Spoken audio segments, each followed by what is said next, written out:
موقع کیسے ہوا؟ پھر تو یہ شکر کا موقع ہوگا اگر دین کی سلامتی کے ساتھ. آپ غور فرمائیے کہ انسان کی زندگی بھی چلی جائے لیکن دین کی سلامتی کے ساتھ جائے, ایمان کے اوپر کوئی کمپرومائز نہ ہو, جو اس کا عقیدہ ہے اس کے اوپر کسی قسم کا کوئی کمپرومائز نہ ہو. یہ بہت امپورٹنٹ ہے. دنیا کی ترقی, دنیا کے اندر آگے بڑھنا, یہ سب کچھ ہو لیکن دین کی سلامتی کے ساتھ ہو. کوئی پاگل نہ بنائے, کوئی ٹریپ نہ کرے, کوئی بیوقوف نہ بنائے, کوئی چور راستے سے آ کر ہمارے دین کے اوپر حملہ کرنے کی کوشش نہ کرے, ہمارے عقائد کے اوپر حملہ کرنے کی کوشش نہ کرے.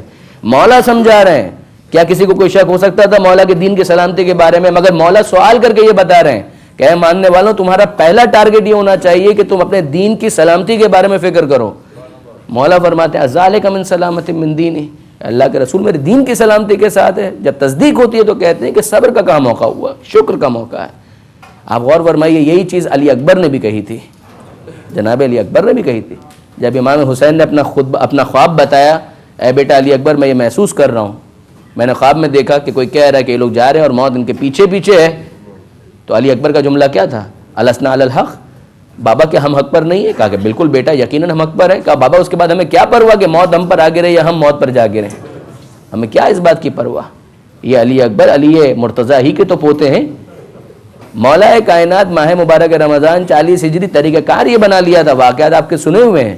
مولا نے طریقہ کار یہ بنا لیا تھا کہ ہر رات ایک اولاد میں سے کسی ایک کو منتخب کرتے اور اس کے گھر پر افطار کرتے. کبھی امام حسن کے گھر پر, کبھی امام حسین کے گھر پر, کبھی جناب زینب کے گھر پر, کبھی جناب ام کلثوم کے گھر پر. اور افطار میں 3 لقموں سے زیادہ نہیں کھاتے تھے, 3 لقموں سے زیادہ افطار میں نہیں کھاتے تھے. ویسے ہی مولا کی غذا اتنی سادہ, لیکن 3 لقموں سے زیادہ تناول نہیں کرتے تھے. جب پوچھا بھی گیا مولا 3 لقموں سے زیادہ کچھ نہیں کھا رہے؟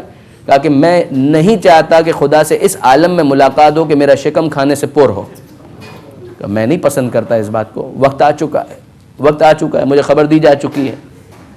مولا بار بار متوجہ کرتے ہیں, یہاں تک کہ ممبر سے سوال کیا کہ اے ابا محمد, اے بیٹا حسن, یہ بتاؤ اس مہینے کے کتنے دن باقی رہ گئے؟ کہا کہ اتنے دن. کہا کہ ہاں ٹھیک ہے, یہی وہ مہینہ ہے کہ جس کا مجھ سے وعدہ کیا گیا ہے. اس سال تم لوگ حج پر جاؤ گے, میں حج پر تمہارے ساتھ نہیں آ سکوں گا. ابو الحسن کے لیے اس سال حج مقدر نہیں ہے. یہ عجیب ماہ مبارک رمضان 40 ہجری امام علی مرتضیٰ نے عجیب انداز سے گزارا ہے, مولا نے عجیب انداز سے گزارا ہے کہ جس کے اندر بار بار پروردگار عالم ویسے ہی موت کا کثرت کے ساتھ تذکرہ کیا کرتے تھے, مگر اس مہینے کے اندر عجب انداز سے, الگ انداز سے بار بار پروردگار کو یاد کیا ہے, بار بار پروردگار کو یاد کیا ہے. یہاں تک کہ آپ نے شب 19 کے مجلس میں سنا کہ مولا اس رات جو شب ضربت ہے, رات کو عبادت کے لیے اپنے معمول سے ہٹ کر الگ انداز سے وظائف پڑھ رہے ہیں, اورات پڑھ رہے ہیں, سورہ یاسین کی بھی تلاوت کرتے ہیں, استغفار بھی کرتے ہیں, صلوات بھی پڑھتے ہیں. اور پھر اس کے بعد اچانک زبان پر یہ جملہ بھی آ جاتا ہے, اللہم بارک لی فی الموت, اے پروردگار میرے لیے موت کو بابرکت بنا دے, موت کو میرے لیے مبارک قرار دے. اور پھر وہ وقت آیا کہ مولا جب مسجد کے اندر پہنچتے ہیں, گلدستہ اذان پر بلند ہوتے ہیں, اذان دیتے ہیں, پھر جب نیچے اترے ہیں تو ایک زبان پر جملہ ہے, خلو سبیل المجاہد, مجاہد فی سبیل اللہ کا راستہ روک دو جو اللہ کے سوا کسی کی عبادت نہیں کرتا اور لوگوں کو مسجد کی طرف دعوت دینے والا ہے, لوگوں کو مسجد کی طرف بلانے والا ہے. اے علی کے ماننے والوں, ذرا آپ غور فرمائیے کہ مولا نے شب ضربت یہ اعلان کیا ہے کہ علی مسجد کی طرف بلانے والے ہیں, مسجد سے دور کرنے والے نہیں ہیں. کبھی بھی علی کا طریقہ کار یہ نہیں رہا کہ وہ مسجد سے دور کرنے والے ہوں. مولا نے جملہ یہی کہا ہے, یوقظ الناس الی المساجد, کہ علی وہ ہیں کہ جو مسجد کی طرف لوگوں کو بلانے والے ہیں. بس برادران عزیز, وہ وقت آیا کہ مولا کے سر پر ضربت لگی, ابن ملجم کی زہر میں بجھی ہوئی ضربت, جس کے بعد مولا کی زبان پر یہ جملہ آیا کہ فزت ورب الکعبہ, رب کعبہ کی قسم آج علی کامیاب ہو گیا. مولا کے شاگرد جبریل کی یہ صدا گونجی, تہدمت واللہ ارکان الہدا, ہدایت کے ارکان منہدم ہو گئے. وانطمست علام التقیٰ, علام التقیٰ یعنی تقوی کے نشانات مٹ کر رہ گئے. وانفصمت العروۃ الوثقیٰ, اللہ کی مضبوط رسی جدا ہو گئی. قتل ابن عم المصطفیٰ, محمد مصطفیٰ کے ابن عم مارے گئے, وسیع محمد مارے گئے. اور یہ جب ہو رہا تھا اس وقت مسجد کوفہ کے دروازے ہل رہے تھے, زمین کے اندر زلزلہ تھا. اور یہ سب کچھ ہونا چاہیے کہ امام برحق کے اوپر اگر حملہ ہو تو زمین و آسمان کا جو نظام ہے وہ ہے ہی اس کی برکت کی وجہ سے. اگر اس پر ضربت لگے اور اس کی شہادت کا وقت آ جائے اور ان سب کے اندر بھونچال آ جائے تو کوئی حیرت کی بات نہیں ہے، مگر عزیزان محترم آپ جانتے ہیں کہ اس موقع پر بھی مولا کائنات کس طرح سے اپنے پروردگار سے راز و نیاز کر رہے تھے، آیات قرآن کی تلاوت کر رہے تھے، خاک اپنے سر پر ڈالتے ہیں اور قرآن کی آیت پڑھتے ہیں۔ کبھی زبان پر یہ جملہ آتا ہے کہ ھذا ما وعدنا اللہ ورسولہ، یہی تو وہ چیز ہے کہ جس کا وعدہ مجھ سے اللہ نے بھی کیا تھا، اللہ کے رسول نے بھی کیا تھا۔ حسن مجتبیٰ نماز پڑھاتے ہیں، امام حسن مجتبیٰ کی نماز کے بعد مولا کائنات کو لے کر گھر تک پہنچتے ہیں، جناب زینب جناب ام کلثوم اپنے بابا کو سہارا دے کر بستر پر لٹاتی ہے، سر پر موجود پٹی اور بینڈیج کو واپس اثر نو اس کی تجدید کی جاتی ہے، یہ سارے کام ہو رہے ہیں اور وہ وقت آ گیا کہ مولا کی پیشانی پر پسینہ آیا اور مولا کہنے لگے کہ میں نے اپنے رسول خدا سے یہ سنا ہے، اپنے بھائی محمد مصطفیٰ سے سنا ہے کہ جب کسی مومن کا وقت آخر آتا ہے تو اس کی پیشانی پر اسی طرح سے پسینہ آتا ہے۔ وہ تمام وصیتیں جو مولا نے کی وہ آپ نے سنی، اس کے بعد ایک جملہ مولا کا یہ بھی تھا کہ اے بیٹا حسن مجتبیٰ، دیکھو میرے جنازے پر 7 تکبیر کہنا اور یاد رکھنا میرے علاوہ کسی اور کے لیے 7 تکبیرات جنازے میں کہنا جائز نہیں ہے، سوائے حسین کے اس بیٹے کے لیے جو قائم آل محمد ہوگا، جو قائم آل محمد ہوگا بس اس کے لیے 7 تکبیرات کہنا جائز ہوگی، اور یا میرے لیے 7 تکبیرات کہنا جائز ہے۔ اور اس کے بعد یہ جملہ بھی مولا کائنات کہتے ہیں کہ اے بیٹا جب مجھے دفن کر دینا تو اس کے بعد ذرا دیکھنا تمہیں اندازہ ہوگا کہ میرا جنازہ قبر میں موجود نہیں ہوگا۔ اور واقعاً ایسا ہی ہوا، جب امام حسن نے جنازے کو دفن کیا ہے تو دفن کرنے کے بعد اینٹ ہٹا کر ذرا دیکھا تو نظر آیا کہ جنازہ موجود نہیں ہے۔ مولا نے کیا جملہ کہا تھا؟ مولا نے کہا تھا کہ یہ پروردگار کا فیصلہ ہے کہ وسیع اگر مشرق میں ہو اور رسول مغرب میں ہو تو اس کے جنازے کو اس رسول کے ساتھ ملحق کر دیا جاتا ہے، جس کے بعد وہ جنازہ واپس اپنی قبر میں آتا ہے۔ امام نے جب ہٹا کر دیکھا تو یہی نظر آیا، اور جب واپس یہ جنازہ آ چکا اپنی قبر میں تو اب کیا نظر آتا ہے کہ ایک طرف پردہ تنا ہوا ہے کہ جس کے نیچے جناب آسیہ بھی موجود ہے، جناب حوا بھی موجود ہے، جناب مریم بھی موجود ہے، اور خود جناب سیدہ بھی موجود ہے، اور وہ سب مل کر صف عزا بچھا چکی ہے مولا کائنات کی۔ جنازہ جب چل رہا تھا اس موقع پر امام حسین کا ایک جملہ ہے جس پر میں مجلس کو مکمل کرنا چاہتا ہوں۔ امام حسین اس عالم میں کہ جنازے کو اٹھائے ہوئے ہیں کہ پیچھے سے ایک طرف امام حسن نے کندھا دیا ہوا ہے، دوسری طرف امام حسین نے کندھا دیا ہوا ہے، آگے سے جبریل اور میکائیل لے کر چل رہے ہیں، مگر حسین مظلوم کی زبان پر جملہ کیا ہے؟ بابا آپ کا جنازہ نہیں ہے، بابا اس وقت میری کیفیت یہ ہے کہ میری کمر شکستہ ہو چکی ہے، میری کمر ٹوٹ چکی ہے۔ یہ جملہ حسین نے یا علی مرتضیٰ کے جنازے کو اٹھاتے ہوئے کہا، یا کربلا میں اس وقت کہا جب عباس نے سلام آخر کہا، اے مولا اے آقا میرا سلام آخر قبول کیجئے، اور حسین کمر تھام کر بیٹھ گئے۔ الان انکسر ظہری، اے عباس تیرے اس بیان نے حسین کی کمر توڑ کر رکھ دی، اور جو مرثیہ پڑا ہے عباس کے لاشے پر جا کر وہ یہی تو ہے۔ اے عباس تیری موت سے آج 2 کام ہو گئے، وہ آنکھیں جو کل تک تیرے خوف سے جاگا کرتی تھی آج کے بعد وہ چین سے سو جایا کریں گی، اور وہ آنکھیں جو چین سے سوتی تھی آج کے بعد انہیں سونا نصیب نہیں ہوگا۔ یعنی حسین کہنا یہ چاہتے ہیں اے عباس تیرے ہونے کی وجہ سے عمر سعد اور لشکر یزید کو نیند نہیں آتی تھی کہ حسین کا شیر موجود ہے، آج کے بعد یہ چین سے سوئیں گے۔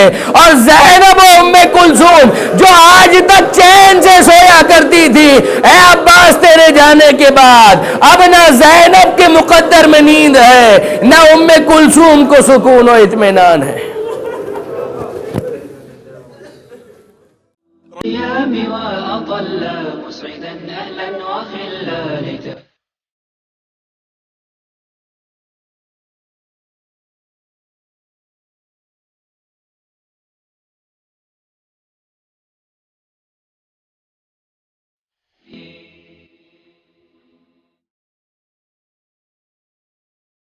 اعوذ باللہ من الشیطان اللعین الرجیم، بسم اللہ الرحمن الرحیم، الحمد للہ رب العالمین، والصلاة والسلام علی اشرف الانبیاء والمرسلین، سیدنا و مولانا ابی القاسم محمد۔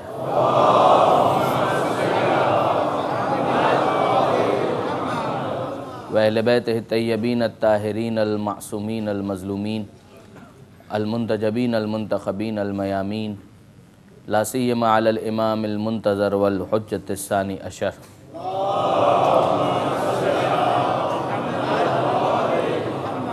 واللعنۃ الدائمۃ الباقیۃ علی اعدائہم اجمعین من یوم ظلمہم الی قیام یوم الدین.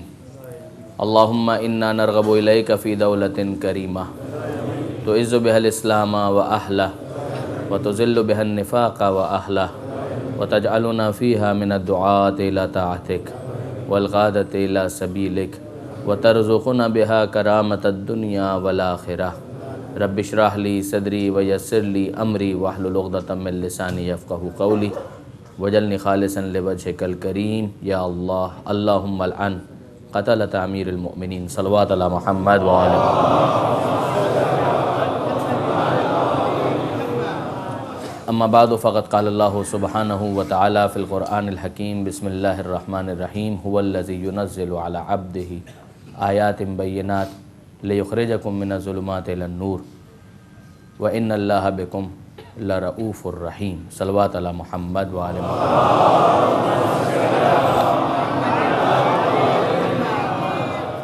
برادران عزیز و خاران محترم، اس سے پہلے کہ میں اپنی گزارشات کو آپ کی خدمت میں پیش کرنے کی کوشش کروں، انتظامیہ کی طرف سے بصد اصرار اس بات کی درخواست ہے کہ جتنا ہو سکے آگے تشریف لے آئیے، تاکہ پیچھے بعد میں جو آنے والے مومنین ہیں، بلکہ بہت سے ویسے ہی منتظر ہیں، ان کے لیے کچھ آسانی کی راہ پیدا کی جا سکے. تو tھوڑا بہت جو بھی آپ آگے تشریف لا سکتے ہیں، ایک مرتبہ درود بھیجیے اور آگے تشریف لے آئیے.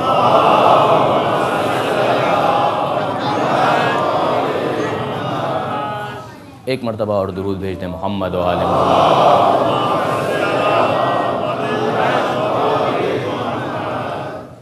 پروردگار عالم کا ارشاد ہے کہ خدا وہ ہے کہ جس نے اپنے بندے پر، اپنے عبد پر آیات بینات کو نازل کیا تاکہ وہ تمہیں نکالے اندھیروں سے روشنی کی طرف.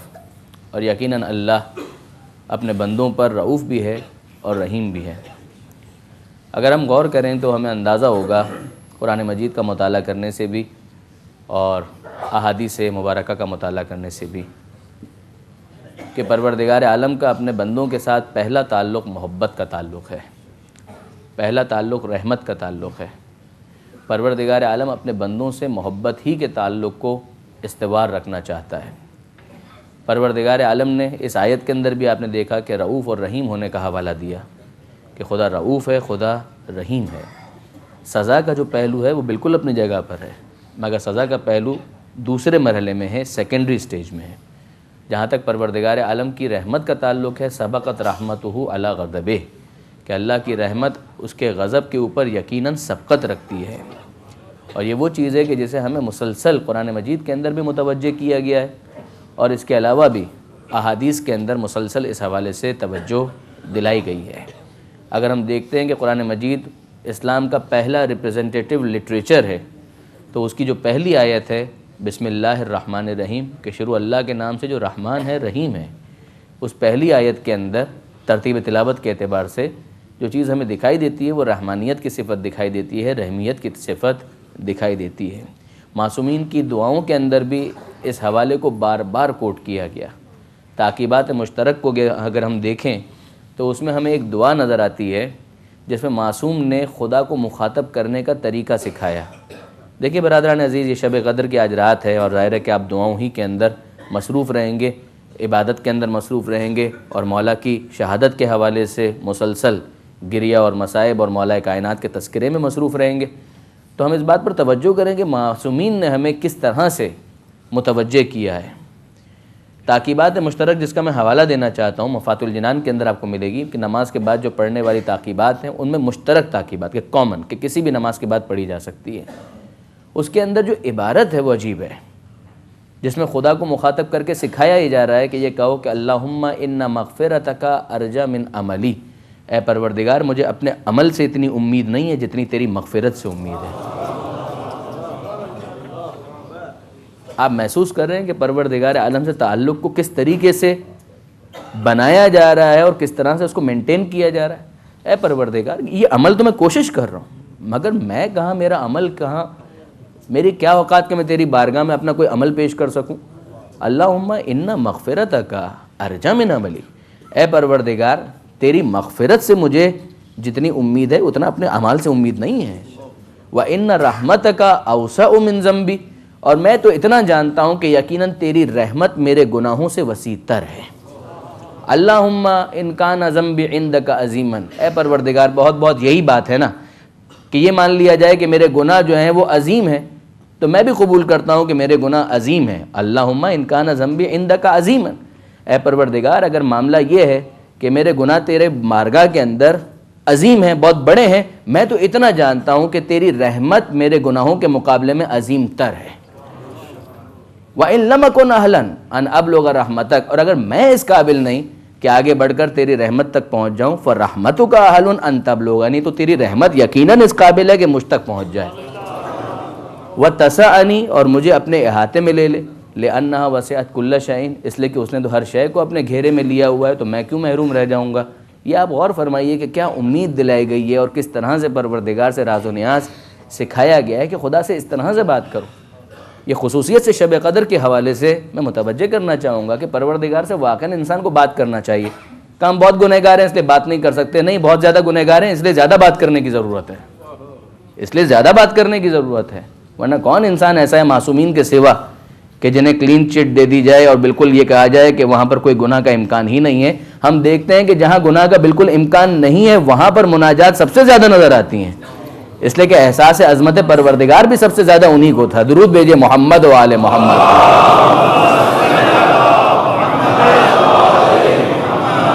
اور پھر کیا جاذب روایتیں اور کیا واقعاً جالب روایتیں، کتنی اپیل کرنے والی احادیث ہمارے سامنے آتی ہے. تو قرآن مجید کی آیت دیکھتے ہیں، خدا فرماتا ہے ما یفعل اللہ بعذابکم، تو اللہ تمہیں عذاب دے کر کیا کرے گا. یعنی آپ ذرا عبارت دیکھیں کہ ما یفعل اللہ بعذابکم، اللہ تمہیں عذاب دے کر کیا کرے گا. یعنی تمہارا اور خدا کا کوئی اسٹیٹس ہے، کوئی مقابلہ ہے. ما یفعل اللہ بعذابکم، اللہ تمہیں عذاب دے کر کیا کرے گا. ان شکرتم و آمنتم، تم اگر اتنا تو کرو کہ اللہ کی نعمتوں کا شکر ادا کرو اور اس پر ایمان لے کر آؤ. اتنا تو مطالبے کا حق ہے خدا کو کہ نہیں ہے کہ نعمتیں پروردگار سے لیے جا رہے ہو، پروردگار عالم سے ساری باؤنٹیز ریسیو کیے جا رہے ہو، ساری بلیسنگز لے رہے ہو. احساس بھی ہے کہ وہ دے رہا ہے، اور جب یہ احساس ہے کہ وہ دے رہا ہے اس کے باوجود اس کی بارگاہ میں جھکتے نہیں ہو، شکر ادا نہیں کرتے، اللہ کا تمہارے ساتھ کیا مقابلہ ہے کہ وہ تمہیں عذاب دے گا. ما یفعل اللہ بعذابکم ان شکرتم و آمنتم. اور پھر جو روایت کے الفاظ ہیں کہ پیغمبر اکرم ختم مرتبت احمد مجتبیٰ محمد مصطفیٰ صلی اللہ علیہ وسلم، پیغمبر فرماتے ہیں کہ اللہ کی رحمت کے اگر 100 حصے تھے تو 100 میں سے پروردگار نے اس دنیا میں صرف ایک حصہ نازل کیا. بہت توجہ کیجئے گا، یعنی سمجھانے کا انداز کہ اگر ہم 100% ایز اے ہول رحمت پروردگار کو ایزیوم کریں تو اس میں سے فقط 1% وہ ہے کہ جو خدا نے اس دنیا کے اندر نازل کیا. پیغمبر فرماتے ہیں کہ جتنی محبتیں دنیا میں تمہیں بتیں آتی ہیں وہ نتیجہ ہے اس ایک حصہ رحمت کے نزول کا. یعنی تمہیں ماں کی اولاد سے محبت نظر آتی ہے، بھائی کی بھائی سے محبت نظر آتی ہے، بھائی بہن کی محبت نظر آتی ہے، یہ ساری محبتیں نتیجہ ہیں اس ایک حصہ رحمت کا جو پروردگار نے اس دنیا میں نازل کیا. تو صحابہ کرام میں سے بعض نے سوال کیا، یہ تفسیر نمونہ میں آپ دیکھیے سورہ فاتحہ کے ذیل میں آپ کو حوالے کے ساتھ یہ پوری روایت مل جائے گی کہ صحابہ کرام نے سوال کیا کہ اللہ کے رسول پھر باقی وہ 99 حصہ رحمت وہ کہاں ہیں.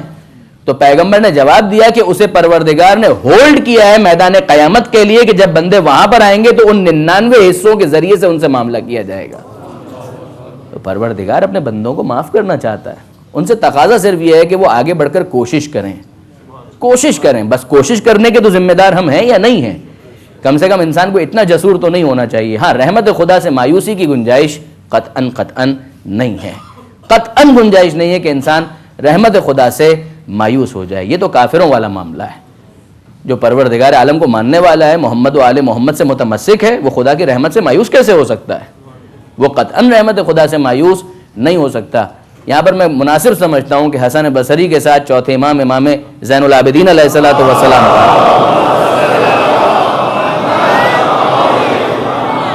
چوتھے امام کا ایک ڈائلاگ ہے، وہ بھی میں آپ کی خدمت میں پیش کروں جو پرسنلی مجھے خود بھی بہت پسند ہے.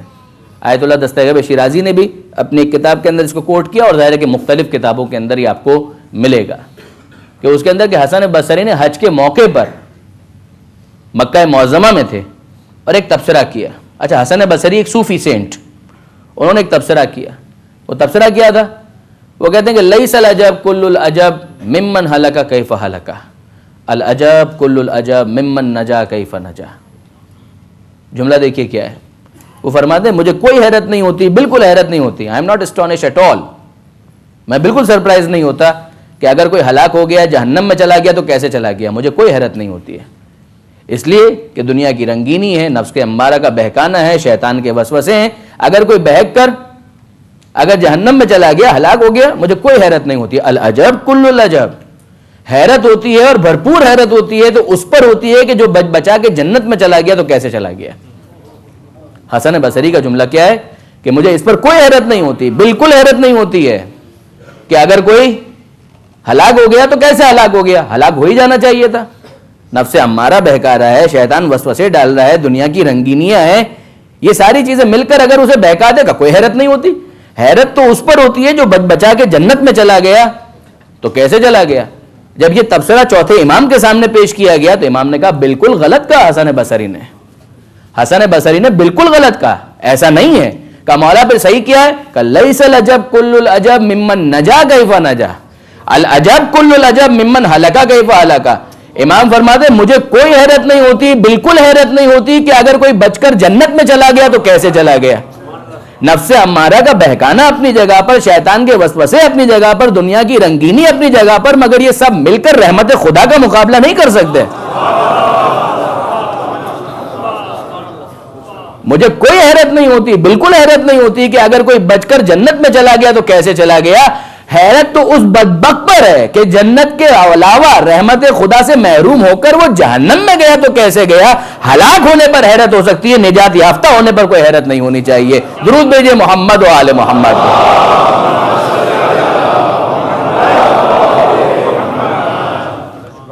تو برادران عزیز، آپ نے مناسب اگر انداز سے اس کو دیکھیں تو اندازہ ہوتا ہے کہ پروردگار کا پہلا معاملہ اپنے بندوں کے ساتھ محبت کا ہے، رحمت کا ہے، الفت کا ہے، رؤوفیت کا ہے، رحمانیت کا رشتہ ہے، رحیمیت کا رشتہ ہے پروردگار کا اپنے بندوں کے ساتھ. بندہ خود اگر فرعون بننا چاہے، اگر بندہ خود اگر حامان اور نمرود بننا چاہے، بندہ اگر خود یزید بننا چاہے، امیر شام بننا چاہے، تو یہ وہ معاملہ ہے کہ جو اس ایکسیپشن کے اندر شامل ہے کہ جہاں پر امام فرماتے ہیں حیرت اس بدبخت پر ہے کہ جو ہلاک ہو گیا تو کیسے ہلاک ہو گیا. ورنہ اسے رحمت پروردگار کو حاصل کرنا چاہیے تھا، اس لیے کہ اس کی رحمت بڑی عمومی ہے، وسعت رکھتی ہے. بس برادران عزیز، یہ معاملہ جس طرح سے ہمیں خود پروردگار عالم کے باب میں نظر آتا ہے، اسی طرح سے خود پیغمبر اکرم کے حوالے سے بھی دکھائی دیتا ہے. اگر آپ دیکھیں تو پیغمبر اکرم سے بھی پہلا تعلق امت کا محبت والا ہے. خود پروردگار عالم نے قرآن مجید کے اندر کہا فَبِمَا رَحْمَةٍ مِّنَ اللَّهِ لِنْتَ لَهُمْ. اے حبیب، یہ آپ کے رب کی رحمت ہے کہ آپ ان کے لیے نرم دل ہیں. وَلَوْ كُنْتَ فَظًّا غَلِيظَ الْقَلْبِ لَانفَضُّوا مِنْ حَوْلِكَ. سورہ آل عمران کی آیت ہے. اگر آپ کا دل سخت ہوتا، اگر آپ سنگ دل ہوتے تو یہ آپ کے پہلو میں نہ بیٹھے ہوتے، یہ چلے گئے ہوتے. لَانفَضُّوا مِنْ حَوْلِكَ. آپ نے غور فرمایا کہ پروردگار فرماتا ہے یہ رحمت پروردگار ہے جس کی وجہ سے لوگ پہلو میں بیٹھے ہوئے ہیں. اب اس رحمت پروردگار کے بعد پیغمبر اکرم کے نرم دل ہونے کے بعد بھی اگر کوئی نہ ٹک سکے اور فرار اختیار کرے تو اس میں پیغمبر کا تو کوئی قصور نہیں ہے، اس میں پیغمبر اکرم کو تو ذمہ دار نہیں ٹھہرایا جا سکتا. یہ تو قرآن کی شہادت ہے کہ پیغمبر نے اس انداز سے ان کے ساتھ برخورد کیا ہے، اس کے ساتھ معاملہ کیا ہے کہ جو ایک نرم دلی کا تقاضا ہوتا ہے. اسی لیے ہم دیکھتے ہیں کہ پیغمبر اکرم کے اخلاق کی وجہ سے کتنے لوگ مسلمان ہو گئے، اخلاق پیغمبر کی وجہ سے کتنے لوگوں نے اسلام کو اور ایمان کی دولت کو حاصل کیا اور اسے قبول کیا. اور یہ والا معاملہ ہم خود پیغمبر کی حدیث کے اندر بھی دیکھتے ہیں. پیغمبر فرماتے ہیں لا یؤمن احدکم، تم میں سے کوئی شخص اس وقت تک مومن نہیں ہو سکتا حتی اکون احب الیہ من والدہ و ولدہ والناس اجمعین. تم میں سے کوئی اس وقت تک مومن نہیں ہو سکتا. یہ محبت کا رشتہ پہلا رشتہ ہے. اگر محبت نہیں ہے تو کوئی مومن نہیں ہو سکتا. لا یؤمن احدکم، تم میں سے کوئی اس وقت تک مومن نہیں ہو سکتا جب تک کہ میں اسے زیادہ محبوب نہ ہو جاؤں. میں والد ہی اپنے ماں باپ سے، و ولد ہی اپنی اولاد سے، والناس اجمعین، دنیا میں کوئی ایسا نہیں ہونا چاہیے کہ جس کی محبت میری محبت سے اس کے دل میں زیادہ ہو. آپ نے غور فرمایا یہ محبت کا رشتہ پیغمبر اکرم کے ساتھ امت کا ہونا چاہیے. اس کے بغیر تو ایمان ہی نہیں ہے. اور یہ محبت وہ ہے جو ڈنڈے کے زور پر نہیں آ سکتی ہے. ڈنڈے سے گردنیں جھکائی جا سکتی ہیں، دل نہیں جھکائے جا سکتے. یہ ممکن نہیں ہے. تو پیغمبر کیا کہہ رہے ہیں کہ دیکھو ذرا میرے کردار کو دیکھو، میں اللہ کا نمائندہ بن کر آیا ہوں. یہ ایسا نہیں کہ اپنے پرسنل کسی انٹرسٹ کی وجہ سے تم سے کہا جا رہا ہے. کہ تم ایمان لے آؤ یا محبت کرو، ایسا نہیں ہے. پیغمبر اکرم چاہ یہ رہے ہیں کہ بندے اس نعمت سے محروم نہ رہیں، امت والے اس نعمت محبت سے محروم نہ رہیں. اور آپ غور فرمائیے کہ پروردگار عالم نے جب اتباع کا مطالبہ کیا ہے، فالو کرنے کا مطالبہ کیا ہے، اس موقع پر بھی محبت کا حوالہ دیا ہے. پروردگار عالم فرماتا ہے قل، اے حبیب ان سے کہیے، ان کنتم تحبون اللہ، کہ اگر تم اللہ سے محبت کرتے ہو، یعنی ثابت ہے کہ تم اللہ سے محبت کرتے ہو. اگر ایسا نہیں ہے تو پھر ہماری بحث ہی ختم ہے. قل ان کنتم تحبون اللہ فاتبعونی، اے حبیب ان سے کہہ دیجئے کہ اگر تم اللہ سے محبت کرتے ہو تو میرا اتباع کرو، تو مجھے فالو کرو. یحببکم اللہ، اس کے بعد یہ ہوگا کہ اللہ کی محبت بھی تمہارے شامل حال ہو جائے گی. آپ نے غور فرمایا کہ ایک تو محبت کا وہ پہلا مرحلہ وہ تو پروردگار عالم کا ہے ہی، مگر ایمان کی وجہ سے، اتباع کی وجہ سے جو محبت خاص ہے وہ بھی تمہیں حاصل ہو جائے گی. فاتبعونی یحببکم اللہ. اور یہی بات پیغمبر اکرم نے آل محمد کے لیے بھی مانگی. کیوں مانگی؟ ایک طرف اعلان کر دیا دیکھو میں تمہارے درمیان دو چیزیں چھوڑ کر جا رہا ہوں، قرآن کو بھی اہل بیت کو بھی، ان سے تمسک اختیار کرو، ان سے وابستہ ہو جاؤ. مگر ان سے وابستہ ہونا کا اس کے لیے وہ کیا چیز ہے کہ جو انسٹرومنٹل ہوگی، وہ کیا چیز ہے، وہ کون سا جذبہ ہے کہ جو انسان کو اس بات کی طرف مائل کرنے والا ہے؟ کہ وہ جذبہ محبت ہے، وہ آل محمد سے محبت ہے، وہ اہل بیت سے محبت ہے، جو قرآن مجید کے اندر آتا ہے قل لا اسألکم علیہ اجرا الا المودۃ فی القربہ. اے حبیب کہہ دیجئے کہ میں کوئی سوال نہیں کرتا، کوئی مطالبہ نہیں کرتا. یہ جتنی میں نے محنتیں کی ہیں، زحمتیں برداشت کی ہیں، میں اس میں کسی چیز کا مطالبہ نہیں کرتا کہ عوض میں اس طرح کمپنسیٹ کرو یا یہ دے دو یا وہ دے دو. تم کیا دو گے؟ تمہارے پاس ہے کیا؟ تم کیا دو گے؟ تمہارے پاس کیا ہے؟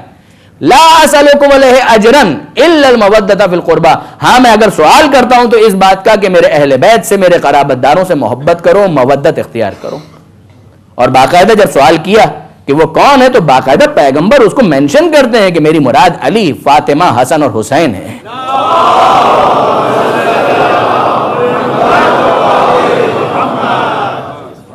تاکہ یہ محبت اگر نہیں ہے تو پھر انسان کے جذبات اس انداز سے اس کا ساتھ نہیں دے سکیں گے. یہ محبت واقعی انسٹرومنٹل ہے، یہ محبت بڑی بنیادی حیثیت رکھتی ہے. اگر یہ محبت ہے تو محبت کا تقاضا یہ ہوتا ہے کہ انسان جس سے محبت کرتا ہے پھر اس کی بات کو قبول کرتا ہے. پھر یہ نہیں ہو سکتا کہ ایک طرف انسان کہے کہ نہیں میں محبت تو کرتا ہوں مگر بات قبول نہیں کرتا. یہ کیا بات ہو گئی؟ یعنی یہ تو اگر آپ ظاہری طور پر جو عاشق اور معشوق کے قصے بھی اگر آپ پڑھیں جہاں پر شاید محبت کم ہوتی ہے، لسٹ زیادہ ہوتا ہے، وہاں پر بھی نظر یہ آتا ہے کہ صاحب یہ کیا بات ہو گئی. یعنی محبوبہ کہہ رہی ہے ایک طرف تم مجھ سے محبت کے دعوے دار ہو، اس کے بعد یہ میں نے مانگا تو تم نے لا کر تو نہیں دیا. اور وہ بھی شرمندہ ہو جاتا ہے. وہ کیسے کہے کہ میں جھوٹ بول رہا تھا، وہ کیسے کہے کہ میں جھوٹ بول رہا تھا. تو چاہے وہاں پر صحیح معنوں میں محبت ہے بھی نہیں، شہوت ہے، یا وہاں پر ہوس زیادہ ہے، وہاں پر بھی اگر واقعاً پاکیزہ محبت ہو تو کیا کہنا میاں اور بیوی کے درمیان. لیکن ویسے جو ہم سنتے ہیں قصے سے کہانیاں، ان سب کے اندر کیا ہوتا ہے کہ عنوان محبت ہے، واقعی محبت نہیں ہے. واقعاً اگر دیکھا جائے تو وہاں پر ہوس ہے، وہاں پر لسٹ ہے، مگر اس کے باوجود وہ تقاضا کیا ہے کہ جو بھی ہے تم نے عنوان محبت درست تو کیا، ایٹ لیسٹ ٹائٹل تو لو کا تھا. تو جب ایسا تھا تو اس کے بعد پھر یہ کیا بات ہوئی کہ دعوی محبت ہے اور اس کے بعد تقاضا محبوب جو ہے اسے پورا نہ کیا جائے، جو محبوب کی ڈیمانڈ ہے اسے پورا نہ کیا جائے. یہ کیسے ہو سکتا ہے؟ کہ بالکل اسی طریقے سے کم اتنا تو ہمیں سمجھ میں آتا ہے کہ محبت کے بعد محبوب کے تقاضے کو پورا کیا جاتا ہے. تو یہ جھوٹی سچی محبتوں میں جو یہ قاعدہ چلتا ہے وہ آل محمد کی محبت میں کیسے مائنس کیا جا سکتا ہے؟ کیسے مائنس کیا جا سکتا ہے؟ برادران عزیز غور فرمائیے. اب اگر ہم آل محمد کے طریقہ کار کو دیکھیں، مولا کے طریقہ کار کو دیکھیں، بہت مختصر وقت کے اندر 3-4 چیزوں کو میں سمیٹنا چاہ رہا ہوں کہ اگر آپ مولا کے طریقہ کار کو دیکھیے، کہا کہ میرے محبت کرنے والے، میرے چاہنے والے، مجھے ماننے والے، تو اب مولا آپ کے ماننے والے ہیں تو پھر کیا کوئی انڈیو ایڈوانٹیج ملنے والا ہے؟ کوئی انڈیو ایڈوانٹیج ملنے والا، کوئی فیور ملنے والا ہے؟ کوئی شفاعت وغیرہ وہ میدان قیامت میں تو ٹھیک ہے، اس دنیا کے اندر کہ مولا یہ تو اپنا والا ہے تو پھر بیت المال سے اس کا حصہ زیادہ ہو جائے، دوسرے کا کم ہو جائے، ایسا چکر ہو سکتا ہے؟ کہ وہ دوسرے تو کرتے تھے، آپ کیوں نہیں کرتے؟ کہ اسی لیے پروردگار نے ان کو اپنا نمائندہ نہیں بنایا ہے، ہمیں اپنا نمائندہ بنایا ہے. کہ وہ تو ایسا کریں گے اس لیے کہ ان کے پاس کوئی اصول اور کوئی حقانیت اور کوئی حق پرستی نہیں ہے، تو وہاں پر تو یہ سب کچھ نظر آئے گا. مگر ہمارا تو معاملہ یہ ہے کہ ہم کوئی گڑبڑ بھی نہیں کریں گے اور اس کے بعد مطالبہ کریں گے کہ محبت بھی کرو, جو تقاضا ہے محبت ہے اسے پورا بھی کرو. کہا مولا یعنی کیا مطلب؟ بالکل میں عوامی زبان کے اندر کہوں کہ لکھی محبت ہے کہ سوکھی محبت ہے. کہا کیا محبت تو محبت ہے, اس محبت کے نتیجے میں جو برکتیں حاصل ہوں گی وہ اپنی جگہ پر, جو تمہاری روح کو تازگی ملے گی وہ اپنی جگہ پر. یہ دیکھیے برادران عزیز, مولا کے نام کو تاریخ کے اندر آپ دیکھیں چھپانے والوں نے کس طرح سے چھپایا, کس طرح سے چھپایا. جس کے لیے بعض علماء نے لکھا, شیخ عباس قمی نے مثلا منتهى الاعمال کے اندر کوٹ کیا کہ دشمنوں نے چھپایا بغض کی وجہ سے, دوستوں نے چھپایا تقیہ کی وجہ سے. ہر ایک میسا میں تمار نہیں بنا ہے. دشمنوں نے چھپایا بغض کی وجہ سے, دوستوں نے چھپایا تقیہ کی وجہ سے. اور اس کے باوجود آپ ذرا غور فرمائیے کہ کون سا دور ایسا ہے کہ جو علی کے نام سے خالی ہے. یہ خود اتنی بڑی دلیل ہے کہ یہ پروردگار عالم کا معجزہ ہے کہ وہ نام علی کو زندہ رکھنا چاہتا تھا, چاہتا ہے اور چاہتا رہے گا.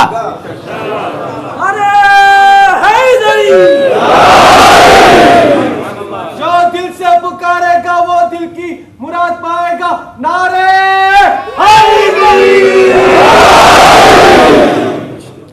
تو آپ نے غور فرمایا کہ وہ ایک عجیب پہلو ہے کہ ہمارے سامنے آتا ہے کہ لوگوں نے نام کو چھپایا. یعنی وہ زمانہ بھی گزرا ہے. میں اپنے نوجوان دوستوں کے لیے اور بچوں کے لیے گزارش کرتا ہوں کہ جب نام علی رکھنا جرم تھا, کہ اگر کسی نے علی نام رکھ لیا تو وہ جرم تھا, اور واقعاً اس بنیاد پر سزائیں بھی دی گئی ہیں. اور اگر کسی نے یہ اعتراف کیا کہ ہاں یہ میں نے بہت بڑا گناہ کیا ہے تو اسے بہت کچھ عطا بھی کر دیا گیا.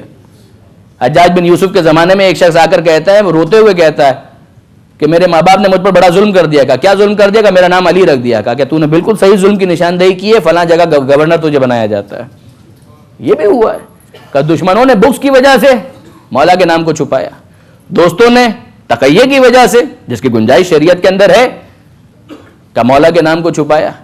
مگر اس کے بعد کہ منصوبہ پروردگار جو ہے مکروا ومکر اللہ واللہ خیر الماکرین, کہ دشمن اپنے مکر کرتے ہیں, خدا اپنی تدبیر کرتا ہے, اور کس کی مجال ہے کہ اللہ کے پلان سے کسی قسم کی مکاری کو ٹکرا سکے.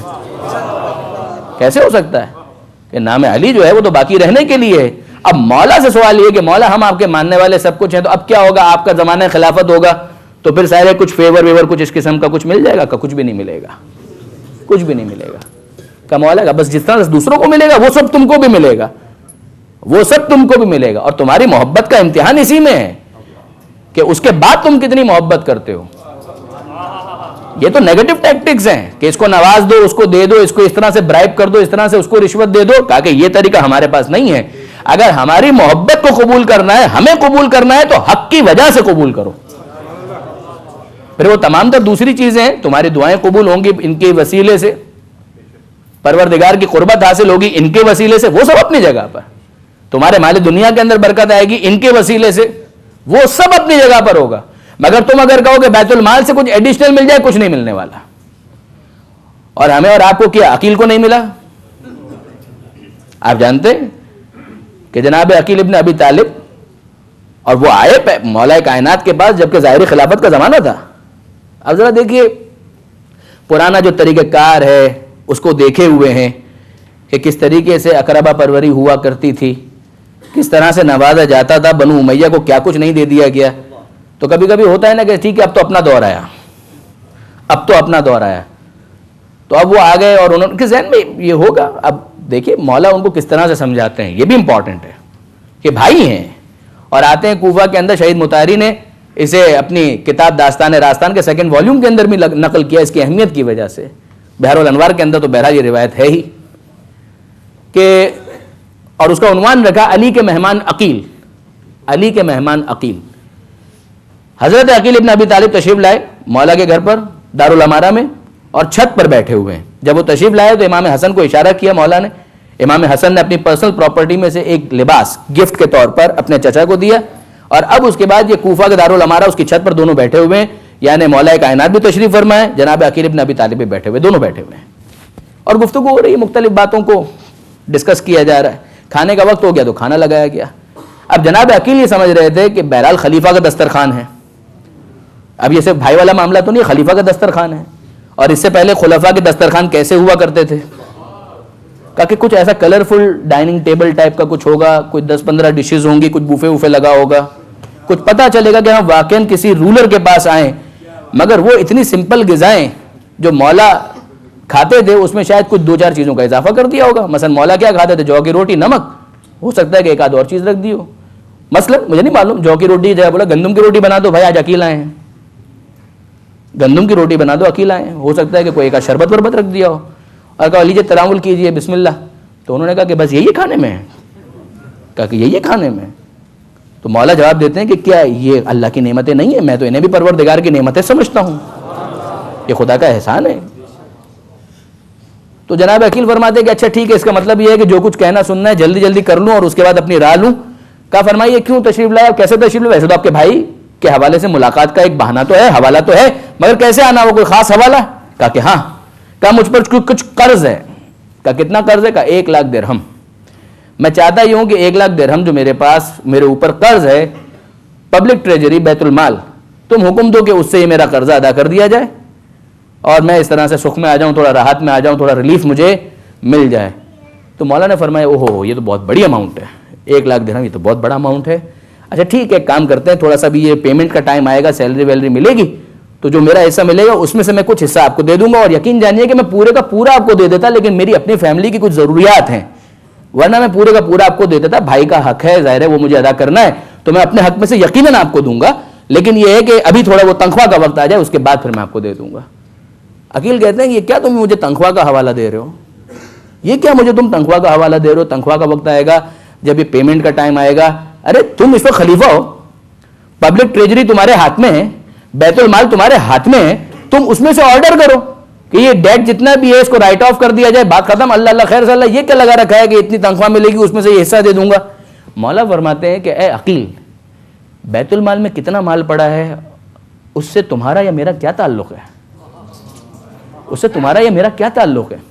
وہ بیت المال کی امانت ہے, وہ لوگوں کا مال ہے, لوگوں کی ملکیت ہے, وہ میرے پاس ایک کسٹوڈین کی حیثیت میں ایک ٹرسٹی شپ ہے, میں وہاں پر اس کا ایک امین ہوں, بس یہ میری ذمہ داری ہے. بیت المال سے اس کا کیا تعلق ہے؟ ہاں تمہارا میرا معاملہ جو ہے وہ میرا معاملہ تمہارے ساتھ بھائی کے حوالے سے ہے, وہ میں تمہیں یقیناً اپنے حصے میں سے تمہیں کو ضرور دوں گا. عقیل کہتے ہیں تمہارا حصہ ہے ہی کتنا کہ اس میں سے میرا پورا قرضہ ادا ہو سکے؟ یہ تو ہو ہی نہیں سکتا. کہا پھر کیا کریں؟ کہا بس تم بیت المال میں سے آرڈر کرو کہ کسی طریقے سے میرے قرضے کو سیٹل کیا جائے, بات ختم. مولا سمجھا رہے ہیں, وہ سمجھنے کے لیے تیار نہیں ہے. جب بات بہت آگے بڑھ گئی, اب ذرا سنیے. تو میں نے گزارش کی تھی کہ بیٹھے ہوئے تھے چھت پر, اور چھت سے نیچے کا ماحول صاف نظر آ رہا تھا. کوفے کا بازار, رات کا وقت ہے, لوگ کاروبار کر کے جا چکے ہیں, اور اس زمانے کے اندر وہ بینک کا سسٹم تو نہیں تھا. لوگوں کے بڑے بڑے صندوق ہوتے تھے, باکسز ہوتے تھے, جس کو وہ لوگ لاک کر دیا کرتے تھے, اسی کے اندر اپنا مال وغیرہ رکھ کے جاتے تھے. تو مولا نے فرمایا کہ اچھا ٹھیک ہے, میرے پاس ایک آپشن ہے, اس پر عمل کرتے ہیں. تمہارا قرضہ بھی ادا ہو جائے گا اور تم ٹھیک ٹھاک مال اور بھی بچا لو گے. کہا وہ کیا؟ کہا کہ ذرا دیکھو نیچے کیا نظر آیا. کہا کوفہ کا بازار ہے. کہا لوگ تو نہیں ہے. کہا نہیں ہے. کہا دکھ رہے ہیں وہاں پہ صندوق وندوق پڑے ہوئے ہیں؟ کہا کہ ہاں. کہا ایک کام کرتے ہیں, نیچے اترتے ہیں اور یہ صندوق کے تالے والے توڑتے ہیں, اس میں سے مال نکال لیتے ہیں, اس میں سے مال نکال لیتے ہیں.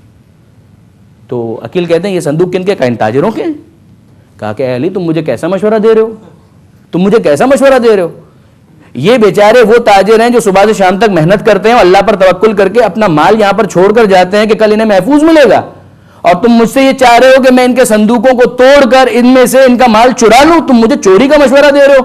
مولا فرماتے ہیں یہ عجیب معاملہ ہے کہ ان کے صندوقوں کو توڑیں تو چوری ہے, اور بیت المال کے صندوق کو توڑیں تو وہ چوری نہیں ہے, وہ چوری نہیں ہے. اچھا چلو میرے پاس ایک اور آپشن بھی ہے, let us discuss the second proposal. کہا وہ کیا ہے؟ کہا کہ یہاں سبوز میں کوفہ کے ایک شہر ہے ہرہ, وہاں پر بھی بڑے بڑے تاجر تجار رہتے ہیں, آج کے زمانے میں ہم کہیں کھوجے وغیرہ ٹائپ کے. کہا کہ وہ وہاں پر رہتے ہیں, تو پھر کیا کریں؟ کہا کہ کام کرتے ہیں, میں بھی اپنی تلوار لے کر نکلتا ہوں, تم بھی اپنی تلوار لے کر نکلو. وہاں پر جاتے ہیں اور جا کر تلوار سے حملہ کرتے ہیں اور ان کے گھروں کو لوٹ لیتے ہیں. بہت پیسہ ملے گا, بہت پیسہ ملے گا, اتنا پیسہ ملے گا قرضہ بھی ادا ہو جائے گا, باقی بھی ٹھیک ٹھاک ریزرو فنڈ کے طور پہ بھی اپنے پاس رکھ لینا. کہا کہ عجیب بات ہے, کبھی اس کا مشورہ دے رہے ہو, کبھی کہہ رہے ہو کہ وہاں نکلو, لوٹ مار کرنے کے لیے تھوڑی میں یہاں پر آیا ہوں. کہا کہ یہی تو تم سمجھ نہیں پا رہے ہو کہ چند افراد کو لوٹ لینا وہ زیادہ بہتر ہے یا پوری دنیا کے مسلمانوں کو لوٹ لینا زیادہ بہتر ہے جن کا مال بیت المال کے اندر جمع ہے. کہا تم اتنا نہیں سمجھ پا رہے ہو. اب آپ غور فرمائیے برادر, عقیل کو اب سمجھ میں آ گیا. اب سمجھ میں آ گیا. اب یہاں پر ایک حدیث ہمارے سامنے آتی ہے, وہ ہے کلم الناس علی قدر عقولہم, کہ لوگوں سے بات کرو ان کی عقلوں کے مطابق, ان کی عقلوں کے مطابق بات کرو. ایسا نہ ہو کہ تمہاری بات جو ہے ان کو اوپر سے گزر جائے, ان کو ہضم ہی نہ ہو سکے بات کیا کہی گئی. اچھا آپ دیکھیے, عقیل کے سامنے مولا نے یہ پورے مسائل جتنے بھی سمجھانے تھے وہ 2 مثالوں کے ذریعے سمجھا دیے. 2 مثالوں کے ذریعے سمجھا دیے کہ بھئی ایک مثال یہ والی صندوق والی, وہ بھی ان کو سمجھ میں آ گئی, اس لیے کہ کچھ نہ کچھ تقویٰ تو اندر ہے, کچھ نہ کچھ خوف خدا تو اندر ہے. اب فرض کیجئے کہ امیر شام ہوتا اور وہ مولا کے پاس آ کر کہتا کہ یا علی میرا بڑا مسئلہ چل رہا ہے اور اتنا میں نے لوٹ مار کیا ہوا ہے اور واپس مجھے پیمنٹ کرنی ہے, یہ کرنا ہے وہ کرنا ہے, تو آپ مجھے کچھ دیجئے. مولا کہتے کہ نہیں میں نہیں دے سکتا, کہا نہیں دیجئے. اور مولا کہتے کہ چلو ٹھیک ہے نیچے جاؤ, جا کر صندوق توڑ کر نکال لو. کہا کہ اب تو اپنا تو روز کا کام ہے, کوئی مسئلہ نہیں ہے اس کے اندر. یا کہے کہ ٹھیک ہے چلو ہیرا چلتے ہیں وہاں پہ تلوا, کا کہ کوئی مسئلہ نہیں ہے, یہ لوٹ مار کرنا قتل و غارت کرنا یہ تو آپ کی حکومت کی وجہ سے کچھ خوف آ گیا تھا, ورنہ ہمارا تو روز کا دھندا ہے, ہم تو روز کرتے ہیں اس کے اندر. تو اس کو یہ بات نہیں کہی جائے گی, بہت توجہ کیجیے گا.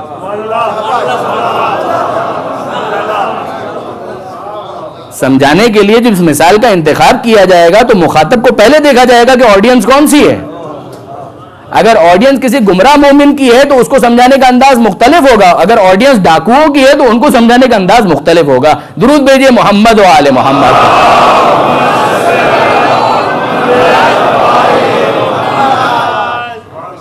جیسے اگر آپ سنتے ہیں ماہ مبارک صیام کے اختتام آغاز میں آپ نے کسی نہ کسی سے یقیناً یہ سنا ہوگا, یا مفاتح الجنان کے اندر یہ روایت موجود ہے کہ پیغمبر اکرم نے صلی اللہ علیہ وآلہ وسلم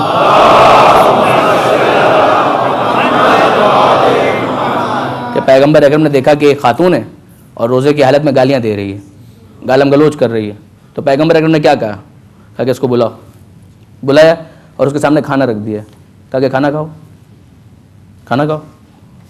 اس نے کہا اللہ کے رسول میں روزے سے ہوں. تو پیغمبر نے کہا یہ کون سا روزہ ہے جس کے ساتھ گالیاں بھی چل رہی ہیں, یہ کون سا روزہ ہے جس کے ساتھ گالیاں بھی چل رہی ہیں.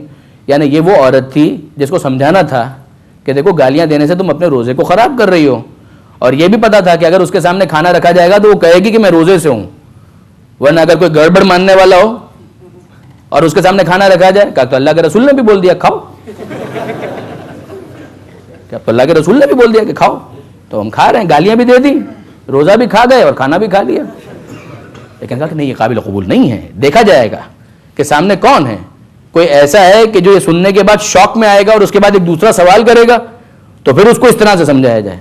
اگر وہ اتنا بہتا ہوا ہے کہ اگر اس کے سامنے یہ کہا جائے تو کہے کہ تو اللہ کے رسول نے بھی بول دیا, اب تو مولا نے بھی بول دیا. مولا نے اسی لیے بولا کہ تم شوق میں آؤ, اور اس شوق کے نتیجے میں, اردو والا شوق نہیں انگریزی والا شوق, کہ اس شوق کی وجہ سے, اس شوق کی وجہ سے ایک سوال پیدا ہو اور اس سوال کے جواب میں جب بات کی جائے تو بات بالکل واضح ہو جائے.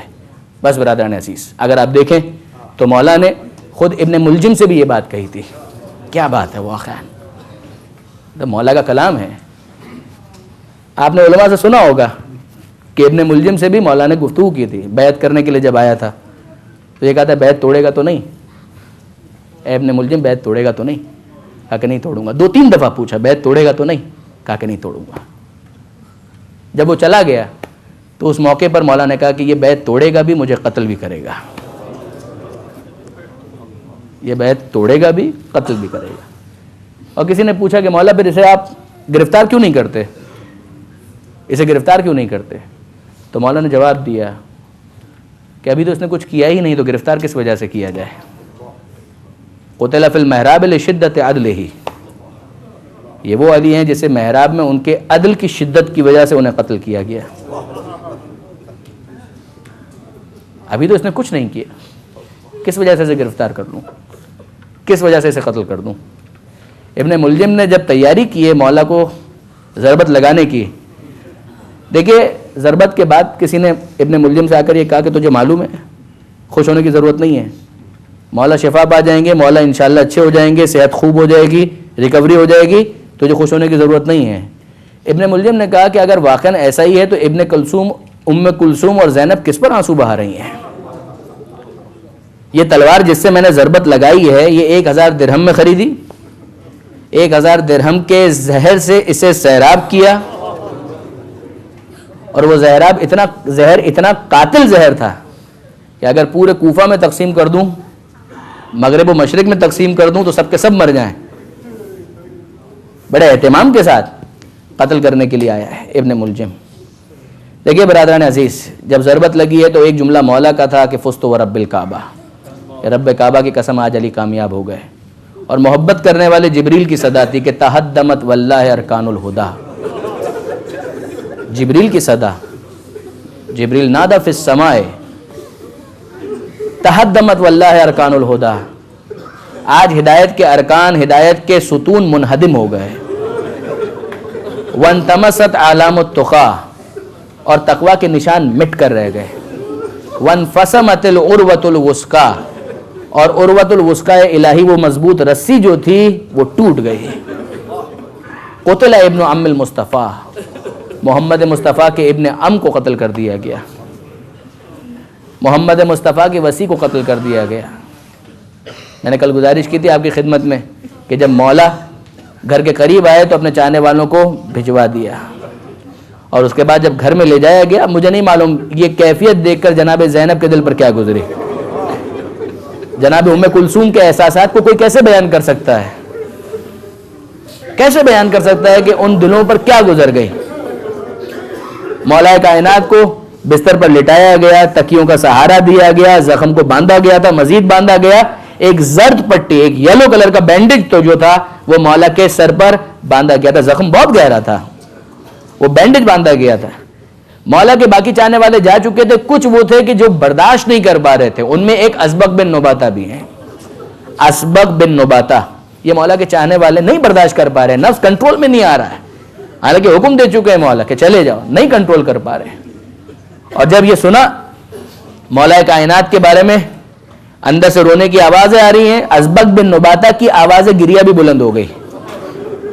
جب آواز گریہ بلند ہوئی تو امام حسن مجتبی باہر تشریف لائے اور کہا اسبق، کیا میں نے نہیں کہا تھا کہ گھروں کو چلے جاؤ؟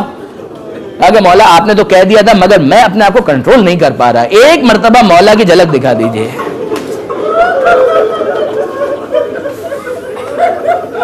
ایک مرتبہ اجازت دیجئے کہ میں مولا کی زیارت کروں. اسبق بن نباتہ کو اجازت ملی، وہ گھر میں تشریف لائے. اور جب گھر میں آئے ہیں اور مولا کو دیکھا ہے تو ان کا جملہ مقاتل کے اندر موجود ہے.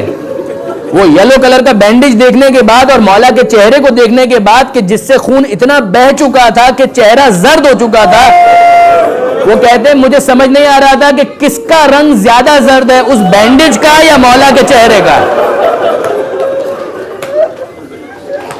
مجھے نہیں معلوم، اندازہ نہیں ہو پا رہا تھا کہ زیادہ زرد کون ہے، وہ بینڈیج زیادہ زرد ہے یا مولا کے چہرے کا رنگ زیادہ زرد ہے. اسبق بن نباتہ کے گریے کی آواز سے مولا بیدار ہوئے. کہا کہ اسبق مت رو، میرے لیے تو جنت کا راستہ کھلا ہوا ہے. کہا مولا مجھے معلوم ہے، مولا مجھے معلوم ہے، مولا میں آپ کی نجات کے حوالے سے کوئی بات نہیں کہتا، میں تو اپنے حال پر گریہ کر رہا ہوں کہ آپ سے محروم ہو رہا ہوں. اب آپ کی عنایتوں سے محروم ہو رہے ہیں ہم، اس محرومی کی شدت کی وجہ سے گریہ کر رہا ہوں. اسبق بن نباتہ کے یہ جملے ہیں تاریخ کے اندر. مگر برادران عزیز، 20ویں کی رات جب آئی، 20ویں ماہ رمضان، تو محمد حنفیہ کا جملہ کیا ہے؟ محمد حنفیہ کہتے ہیں کہ 20ویں ماہ رمضان کو مولا کے بدن میں زہر پیر تک سرایت کر گیا اور 21ویں شب کو پورے جسم میں سرایت کر گیا. یہاں تک کہ اب مولا کائنات بیٹھ کر نماز پڑھتے ہیں، بیٹھ کر نماز پڑھتے ہیں. یعنی یہ آل محمد کے گھرانے میں بیٹھ کر نماز پڑھنا، اس کا مطلب یہ ہے کہ مصیبت انتہائی شدید ہو چکی ہے. اگر آپ کے ذہنوں میں ہو کہ شام کے زندان میں جناب زینب نے بیٹھ کر نماز شب پڑھی،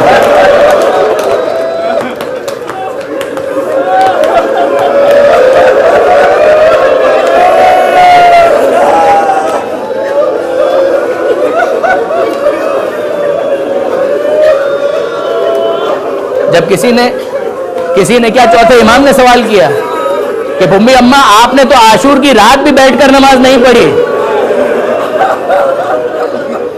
جناب زینب کے جواب کا خلاصہ آپ کے ذہن میں ہے نا کہ بی بی نے کہا کہ بیٹا دربار سے جو کھانا پانی آتا ہے وہ اتنا کم آتا ہے کہ بچوں کو پورا نہیں ہو پاتا.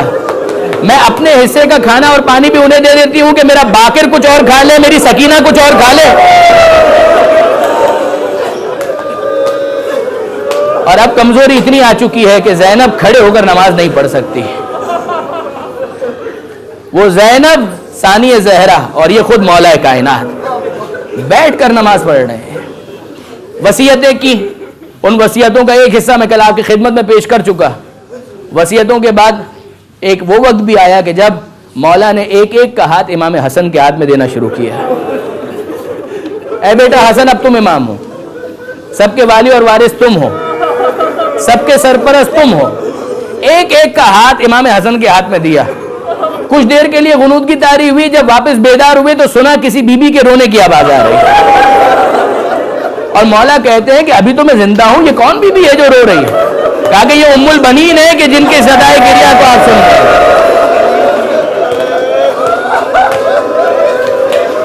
اجرکم اللہ,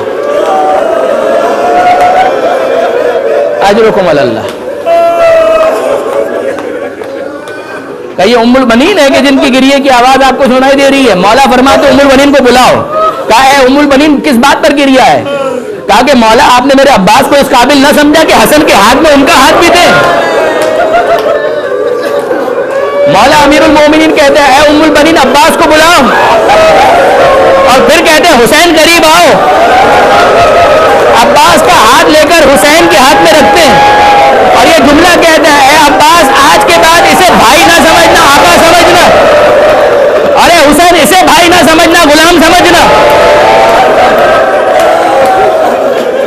عباس اس وصیت کو عاشور کے دن تک نبھاتے رہے,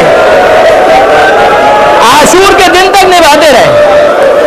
جب گھوڑے سے زمین پر آئے ہیں اور حسین نے یہ کہا کہ بھائی, مجھے بھائی کہہ کر مخاطب کرو, تو نجف پر رک کر کے یہی کہا کہ بابا آپ نے یہ کہا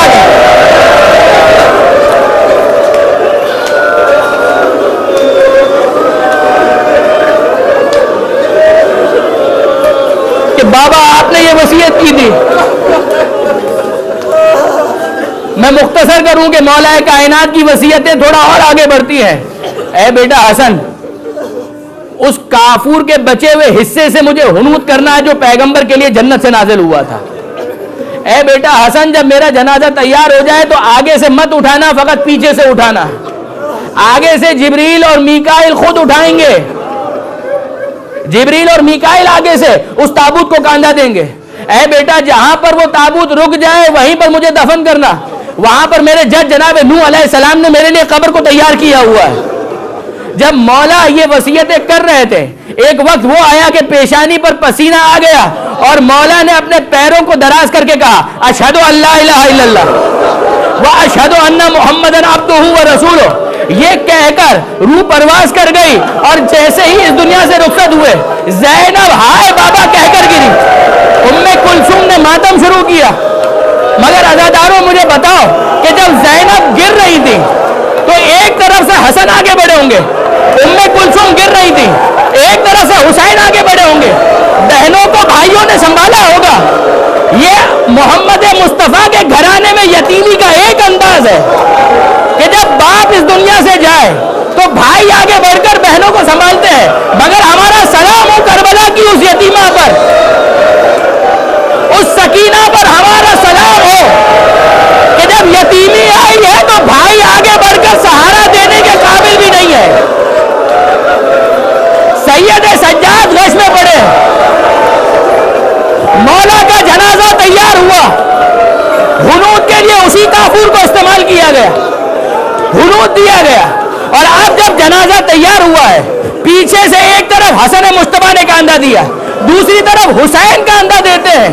آگے سے وہ جنازہ خود بخود بلند ہوتا ہے اور اب جس جگہ سے گزر رہے ہیں دیواریں جھک کر سلام کر رہی ہیں, عمارتیں جھک کر سلام کر رہی ہیں, مسجد حنانہ سلام کر رہی ہے. مگر یہ جو آگے سے جبریل اور میکائیل نے جنازے کو کاندھا دیا ہوا ہے, میں ایک گزارش کروں اور اسی پر مجلس کو مکمل کروں. اے جبریل اور اے میکائیل, یہاں کم سے کم پیچھے کاندھا دینے والے دو موجود ہیں. آؤ کربلا میں آ کر دیکھو, ایک جنازہ حسین کا ایسا ہے کہ نہ آگے سے کاندھا دینے والا ہے نہ کوئی پیچھے سے کاندھا دینے والا ہے. یا علی مولا ہے حیدر مولا ماتم حسین ماتم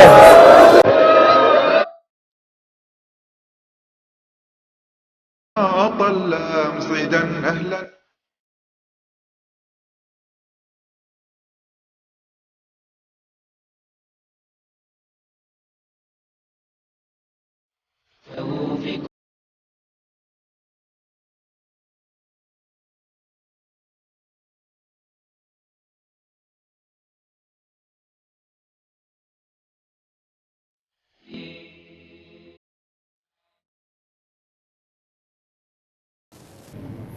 اعوذ باللہ من الشیطان اللعین الرجیم بسم اللہ الرحمن الرحیم الحمد للہ رب العالمین والصلاة والسلام علی اشرف الانبیاء والمرسلین سیدنا و مولانا ابی القاسم محمد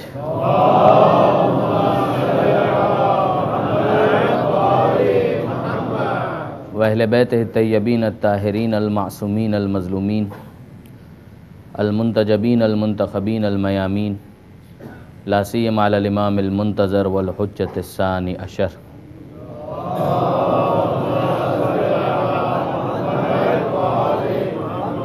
واللعنۃ الدائمۃ الباقیۃ علی اعدائہم اجمعین من یوم ظلمہم الی قیام یوم الدین اللہم انا نرغب الیک فی دولۃ کریمہ تعز بها الاسلام واہلہ وتذل بها النفاق وأهله وتجعلنا فيها من الدعاة إلى طاعتك والقادة إلى سبيلك وترزقنا بها كرامة الدنيا والآخرة رب اشرح لي صدري ويسر لي أمري واحلل عقدة من لساني يفقهوا قولي واجعلني خالصا لوجهك الكريم يا الله اللهم العن قتلة أمير المؤمنين صلوات على محمد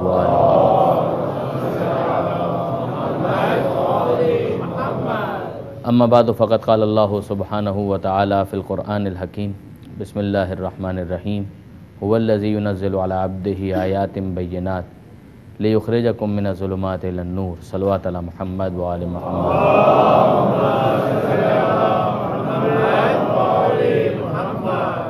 برادران عزیز و خواہران محترم، ارشاد پروردگار ہے سورہ مبارک حدید میں کہ خدا وہ ہے کہ جس نے اپنے بندے پر، اپنے عبد پر آیات بینات کو نازل کیا لیخرجکم من الظلمات الی النور، تاکہ وہ تمہیں اندھیروں سے روشنی کی طرف لے جائے، اور یقیناً اللہ تمہارے حال پر رؤوف بھی ہے اور رحیم بھی ہے۔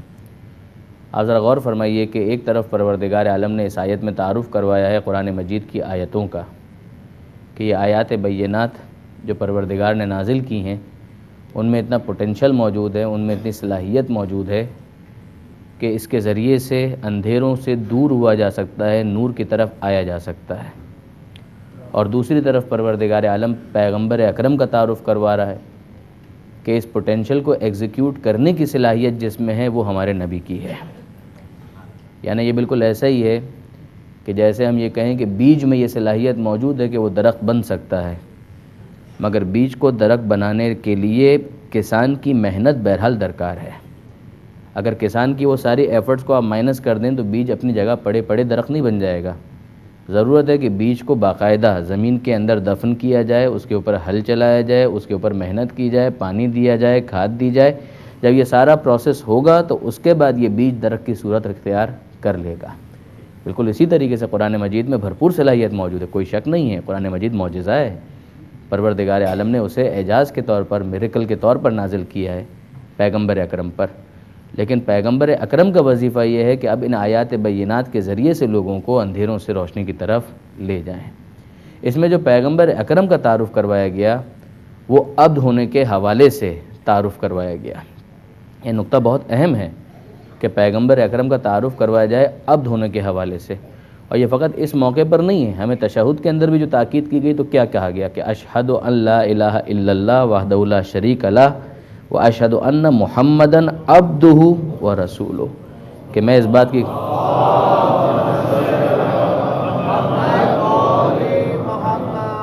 کی گواہی دیتا ہوں کہ اللہ کے سوا کوئی معبود نہیں ہے، اور میں اس بات کی بھی گواہی دیتا ہوں کہ محمد اللہ کے عبد ہیں اور رسول ہیں۔ اور عبدیت کا یہ رشتہ پروردگار کو کتنا پسند ہے، یعنی آپ غور فرمائیے کہ ہم سب سے تو تقاضا یہی ہے کہ ہم ابدیت کو اختیار کر لیں، یعنی وہ چیز جو حقیقت ہے اسے تسلیم کر لیں۔ اسی لیے اعلان ہوا ہے کہ وما خلقت الجن والانس الا لیعبدون، کہ ہم نے تو پیدا ہی اس لیے کیا ہے کہ تم عبد بن جاؤ، انسان بن جاؤ، اللہ کے بندے بن جاؤ، بندگی اختیار کر لو۔ لیکن ہم وہ ہیں کہ جن کے بارے میں معلوم نہیں ہے کہ آیا وہ بندگی کو خوشی خوشی اختیار کریں گے یا نہیں کریں گے۔ پیغمبر وہ ہیں کہ جن کے بارے میں خود خدا گواہی دے رہا ہے کہ یہ ہمارا بندہ ہے، واقعاً یہ عبد ہے۔ هو الذی ینزل علی عبدہ آیات بینات، یہ وہ شخص ہے کہ جسے پروردگار عالم نے عبدیت کی سند عطا کی ہے۔ اور پھر آپ غور فرمائیے برادران عزیز کہ عبدیت یا بندگی یا غلامی، یہ سلیوری جو ہے اگر انسان کی انسان کے لیے ہو تو یقیناً کنڈیمیبل ہے، قابل مذمت ہے، لیکن اگر پروردگار عالم کی نسبت انسان اپنے آپ کو عبد سمجھے تو یہ اس کی پستی نہیں ہے، یہ اس کی معراج ہے، یہ واقعاً اسے عروج عطا کرنے والی ایک صفت بن جائے گی۔ اور اسی لیے آپ دیکھیں گے کہ پیغمبر اکرم کی جب معراج کا تذکرہ پروردگار نے کیا ہے تو اس موقع پر یہی اعلان کیا ہے کہ سبحان الذی اسری بعبدہ لیلا من المسجد الحرام الی المسجد الاقصی، کہ بے عیب وہ ذات جو ایک رات میں کسے لے گئی۔ وہاں پر رسالت کا حوالہ نہیں ہے، وہاں پر نبوت کا حوالہ نہیں ہے، وہاں پر جو حوالہ ہے وہ عبدیت کا حوالہ ہے، کہ جو عبدیت کے اندر اس منزل پر ہو تو پھر وہ پستی کی طرف نہیں ہوتا، اسے معراج عطا کر دی جاتی ہے۔ درود بھیجئے محمد و آل محمد۔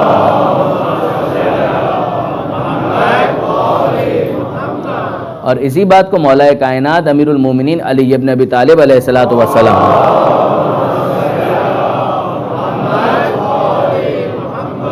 دیکھیے مولا نے جس بات کو سمجھایا، اس بات کو نہج البلاغہ کے اندر مولا کا جملہ ہے کہ لا تکن عبد غیرک فقد جعلک اللہ حرا، خبردار اپنے جیسے کسی بندے کا بندہ مت بن، اس لیے کہ اللہ نے تجھے آزاد پیدا کیا ہے۔ آپ دیکھ رہے ہیں کہ حریت فکر جو علی ابن ابی طالب کی زبان سے لوگوں تک پہنچ رہی ہے وہ کیا ہے کہ لا تکن عبد غیرک فقد جعلک اللہ حرا، اپنے جیسے عبد کا عبد مت بن، اپنے جیسے بندے کا بندہ مت بن، اس لیے کہ اللہ نے تجھے آزاد پیدا کیا ہے۔ اور اس کے بعد پروردگار عالم کی عبدیت کی نسبت سے مولا کیا فرماتے ہیں؟ مولا فرماتے ہیں کہ الہی کفا بی عزن ان اکون لک عبدا، کہ اے پروردگار میری عزت کے لیے بہت کافی ہے کہ میں تیرا عبد اور تیرا بندہ ہوں۔ وکفا بی فخرن، اور میرے فخر کے لیے بہت کافی ہے ان تکون لی ربن، کہ تو میرا رب اور میرا پروردگار ہے۔ انت کما احب فاجعلنی کما تحب، تو ویسا ہے جیسا میں چاہتا تھا مجھے ویسا رکھ جیسا تو چاہتا ہے۔ یعنی یہ مولا کائنات اس بات کو سمجھا رہے ہیں۔ اور اس کے بارے میں شاید میں نے پہلے بھی کبھی یہ گزارش کی ہو کہ آیت اللہ تقدیری جو خنسار کے اندر حوزہ علمیہ کے اندر درس دیا کرتے تھے، ان کے حوالے سے ملتا ہے کہ وہ یہ فرماتے تھے، مرحوم ہو گئے خدا رحمت کرے ان پر، وہ یہ فرمایا کرتے تھے کہ یہ جملہ تو علی بول سکتے ہیں، یہ جملہ تو علی بول سکتے ہیں کہ مالک میں نے تجھے ویسا پایا کہ جیسا میں چاہتا تھا۔ یعنی علی کی نگاہ میں پروردگار کے لیے بھی کوئی مرتبہ اور مقام ہے کہ جس کے اوپر خدا کو پورا پاتے ہیں، تو یہ جملہ کہتے ہیں کہ مالک تجھے میں نے ویسا پایا کہ جیسا میں چاہتا تھا، تو مجھے ویسا بنا دے کہ جیسا تو چاہتا ہے۔ اور پھر اس کے بعد آیت اللہ تقدیری فرماتے ہیں کہ میں ایسا نہیں کہہ سکتا، میں جب خدا سے مخاطب ہو کر کہتا ہوں تو یہ کہتا ہوں کہ انت کما احب بل فوق ما احب بل فوق ما احب، تو ویسا ہے کہ جیسا میں چاہتا تھا، میں چاہ کیا سکتا ہوں، تو اس سے بہت بڑھ کر ہے جیسا میں چاہتا تھا، تو اس سے بہت بڑھ کر ہے جیسا میں چاہتا تھا، بس مجھے ویسا بنا دے جیسا تو چاہتا ہے۔ اور اس پہ شاید علامہ سید علی نقی نقوی صاحب کا ایک تبصرہ ہے، وہ فرماتے ہیں کہ اب مولا کو مخاطب کر کے یہ بھی تو کہو، مولا نے خدا کو مخاطب کر کے کہا، اب تم مولا کو مخاطب کر کے کہو کہ مولا ماننے والا کوئی جیسا مولا چاہ سکتا تھا ہم نے آپ کو ویسا پایا، اب آپ ہمیں ویسا بنا دیجئے جیسا ماننے والا آپ چاہتے ہیں۔ درود بھیجئے محمد و آل محمد۔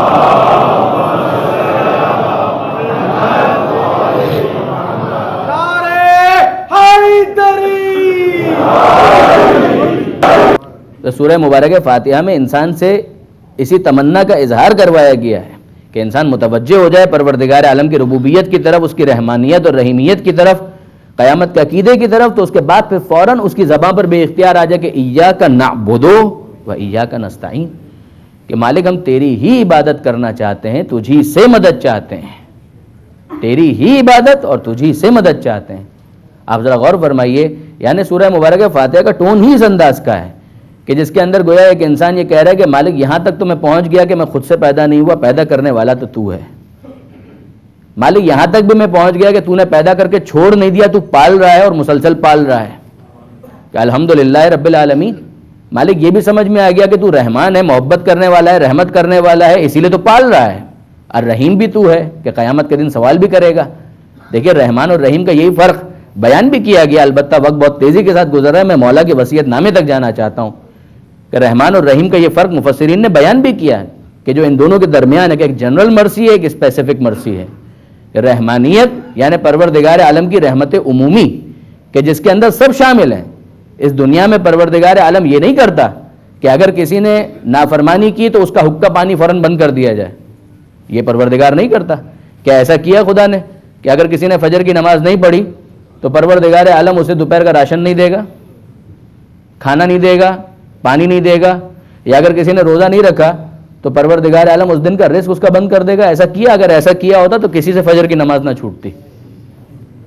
واقعاً سب انسان کے بچے بن گئے ہوتے, اس کے بعد کسی کو الارم بھی لگانے کی ضرورت نہ پڑتی. وہ کہتے ساری رات جا کر پہلے فجر کی نماز پڑھو, پھر اس کے بعد کوئی دوسرا کام کریں گے, ورنہ تو حقہ پانی بند ہو جائے گا. پروردگار عالم نے یہ نہیں کیا, یہ اس کی رحمانیت ہے کہ جب وہ دنیا میں رزق دیتا ہے تو موسیٰ کو بھی دیتا ہے, فرعون کو بھی دیتا ہے, ابراہیم کو بھی دیتا ہے, نمرود کو بھی دیتا ہے. یہ اس کی رحمانیت ہے. اور اس کی رحیمیت کیا ہے؟ رحمانیت کا مطلب ہے ضرورت کو دیکھ کر دینے والا, رحیمیت کا مطلب ہے عمل اور عقیدے کو دیکھ کر دینے والا. اور وہ رحیمیت جلوہ گر ہوگی میدان قیامت میں, ورنہ وہاں پر تو اگر دیکھیں تو فرعون کی پھر ضرورت یہی ہے کہ اسے جنت دے دی جائے, مگر وہاں پر ضرورت کو دیکھ کر عطا نہیں ہے, وہاں پر عقیدے اور عمل کو دیکھ کر جزا ہے. تو یہ جو ہے وہ رحیمیت ہے کہ جو عقیدے اور عمل کو دیکھ کر عطا کیا جائے, وہ رحیمیت کا تقاضا ہے. اور رحمانیت کے دنیا کے اندر پروردگار عالم نے سب کو دنیا میں رہنے کے لیے, سروائیول کے لیے جو چیزیں ضروری ہیں وہ تو دے دیا. تو انسان سورہ فاتحہ میں چلتا اسی ٹون کے ساتھ ہے کہ مالک اتنا سمجھ میں آ گیا, اتنا سمجھ میں آ گیا کہ میں خود سے پیدا نہیں ہوا, پیدا تو نے کیا. یہ بھی سمجھ میں آ گیا کہ پیدا کر کے چھوڑ نہیں دیا, پیدا کر کے تو پال رہا ہے. یہ تیری رحمانیت ہے اور وہ تیری رحیمیت ہوگی.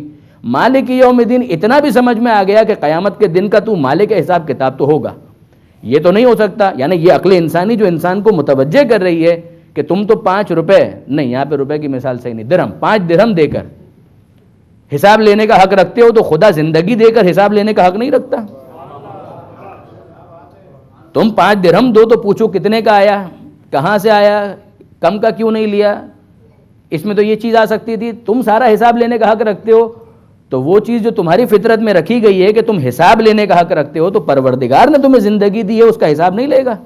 کہ مالک یہاں تک بھی پہنچ گیا, مالک یوم الدین, کہ تو قیامت کے دن کا مالک ہے. اس کے آگے سمجھ میں نہیں آ رہا کہ جو حساب تو لیا جائے گا, مگر مجھے اس دنیا میں بھیجا کیوں ہے؟ تو ایاک نعبد و ایاک نستعین, کہ مالک اب تو بتا دے کہ تو کیا چاہتا ہے, تیری عبادت کیسے کی جائے. یہ وہ نقطہ ہے کہ جہاں پر آ کر عقل شل ہو جاتی ہے. یہاں پر آ کر عقل کہتی ہے کہ ہاں ٹھیک ہے عبادت کرنی تو ہے, مگر کیسے کرنی ہے وہ سمجھ میں نہیں آ رہا. اب وہ خدا کا نمائندہ ہی ہو کہ کوئی آ کر بتائے کہ عبادت کیسے کرنی ہے. کہ ایاک نعبد و ایاک نستعین, مالک عبادت تیری ہی کرنا چاہتا ہوں, تیرے سامنے ہی جھکنا چاہتا ہوں, مگر فجر کی 2 رکعت ہے یا 200 رکعت ہے مجھے کیا پتا, ظہر کی 4 رکعت پڑھنی ہے یا 3 رکعت پڑھنی ہے مجھے کیا معلوم, 1 رکعت میں 2 سجدے کرنے ہیں یا 2 رکوع کرنے ہیں مجھے کیا پتا, ماہ رمضان میں روزہ رکھنا ہے یا شعبان میں رکھنا ہے مجھے کیا معلوم, زکوٰۃ کس طرح سے دینی ہے, خمس کیسے ادا کرنا ہے, حج ذی الحج میں کرنا ہے یا شعبان میں کرنا ہے مجھے کیا معلوم. عقل خاموش ہے, عقل خاموش ہے. عقل اس منزل پر آ کر کہتی ہے کہ اگر عبادت کرنی ہے تو عبادت کا مطلب یہ ہے کہ اپنی مرضی کو سبمٹ کرو اور اس کی مرضی کے آگے سر جھکا دو. اب یہ وہ منزل ہے جہاں پر انسان کہے ایاک نعبد و ایاک نستعین, مالک عبادت تیری, اس کے لیے مدد بھی تجھی سے چاہیے. اب پروردگار عالم کا انسان کے اوپر جو فطری اعتبار سے, جبلت کے اعتبار سے ایک تعلق پیدا ہوتا ہے, اس کے بعد انسان دعا کرتا ہے مالک اہدنا الصراط المستقیم, سیدھا راستہ دکھا, اور ایک مرتبہ دکھانے کے بعد اس پر ثابت قدم رکھ. اب یہ راستہ کون سا ہے؟ یہ وہ منزل ہے کہ جہاں پر آ کر وسیلہ شامل ہو جاتا ہے کہ صراط الذین انعمت علیہم, ہر ایک کے اوپر الگ الگ کتاب نازل نہیں ہوگی, ہر ایک پر الگ الگ وحی نازل نہیں ہوگی. صراط الذین انعمت علیہم, مالک ان کا راستہ جن پر تو نے نعمتیں نازل کی, ان کا راستہ نہیں چاہیے کہ جن پر تیرا غضب نازل ہوا. اور جو گمراہ ہیں, جو گمراہ ہیں وہ کیا راستہ دکھائیں گے, وہ تو خود راستے کے محتاج ہیں. تو ولایت کے ساتھ تولے کا اعلان بھی ہو گیا اور تبرہ کا اعلان بھی ہو گیا کہ مالک جو نعمت والے ہیں ان سے تعلق جوڑنا ہے, جو غضب والے ہیں ان سے تعلق توڑنا ہے. درود بھیجیے محمد و آل محمد پر.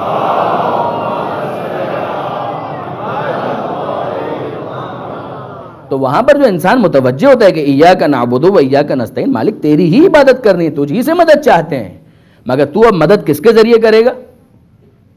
صراط الذین انعمت علیہم، ان لوگوں کا راستہ کہ جن پر تو نے نعمتیں نازل کی ہیں. یہ سورہ مبارکہ فاتحہ میں فوراً بعد ایاک نعبد و ایاک نستعین والی آیت کے فوراً بعد اہدنا الصراط المستقیم اور پھر صراط الذین انعمت علیہم کہہ کر پروردگار عالم نے اس مسئلے کو حل کیا ہے کہ بے شک عبادت میری ہوگی، مدد میری طرف سے ہوگی، مگر اب میں جس کے ذریعے سے مدد کروانا چاہوں تو اس سے مدد قبول کرنا یہ ایسا ہی ہے کہ جیسے میری مدد کو قبول کرنا، اور اس طریقے کو ان لوگوں سے لینا یہ ایسا ہی ہے کہ جیسے مجھ سے میرے طریقہ عبادت کو قبول کرنا. درود بھیجیے محمد و آل محمد.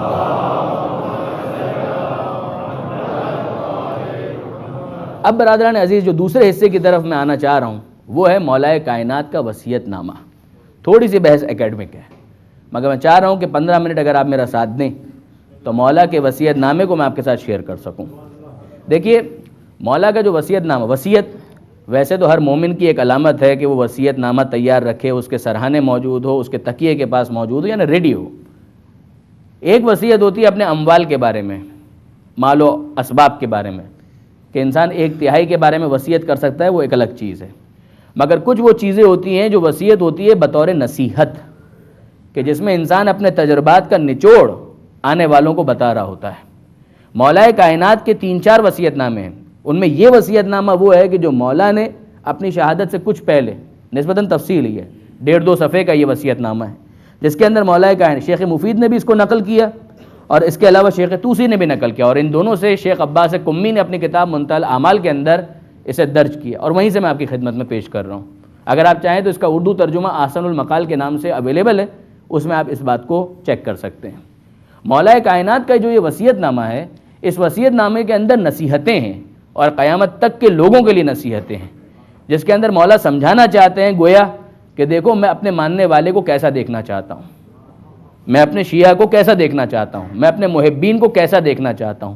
بس اس کو دیکھتے جائیے اور اس کے ذریعے سے اپنے آپ کو چیک کرتے جائیں ہم سب کے سب کہ اس کے کتنے مطابق ہیں اور اس سے کتنا دور ہیں. اگر مطابق ہیں تو الحمدللہ، اور اگر اس سے کچھ فاصلہ ہے تو پروردگار عالم ہم سب کو توفیق دے کہ ہم اپنے کردار کو اس کے مطابق ڈھالتے چلے جائیں.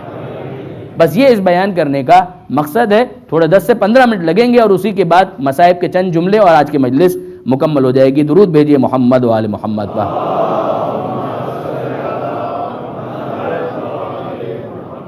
مولا فرماتے ہیں کہ یہ وہ چیز ہے کہ جس کی وصیت کرتا ہے علی ابن ابی طالب، رسول خدا کا بھائی، پسر عم اور ساتھی. پہلی میری وصیت یہ ہے کہ میں گواہی دیتا ہوں کہ خدا ایک ہے اور محمد خدا کے بندے اور اس کے رسول ہیں.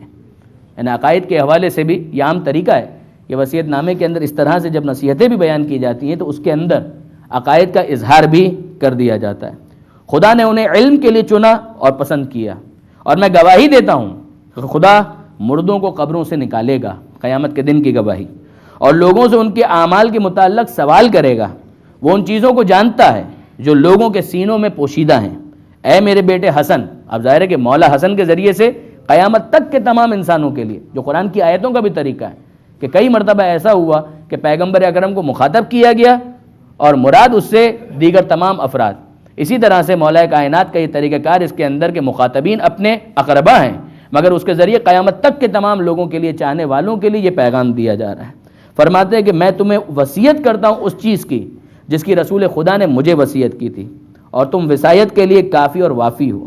جب میں دنیا سے چلا جاؤں اور امت تم سے مخالفت کے راستے پر چلے تو اپنے گھر میں بیٹھ جانا، آخرت کے لیے گریہ کرنا اور دنیا کو اپنا بڑا مقصد نہ قرار دینا، اس کی تلاش میں دوڑ دھوپ نہ کرنا.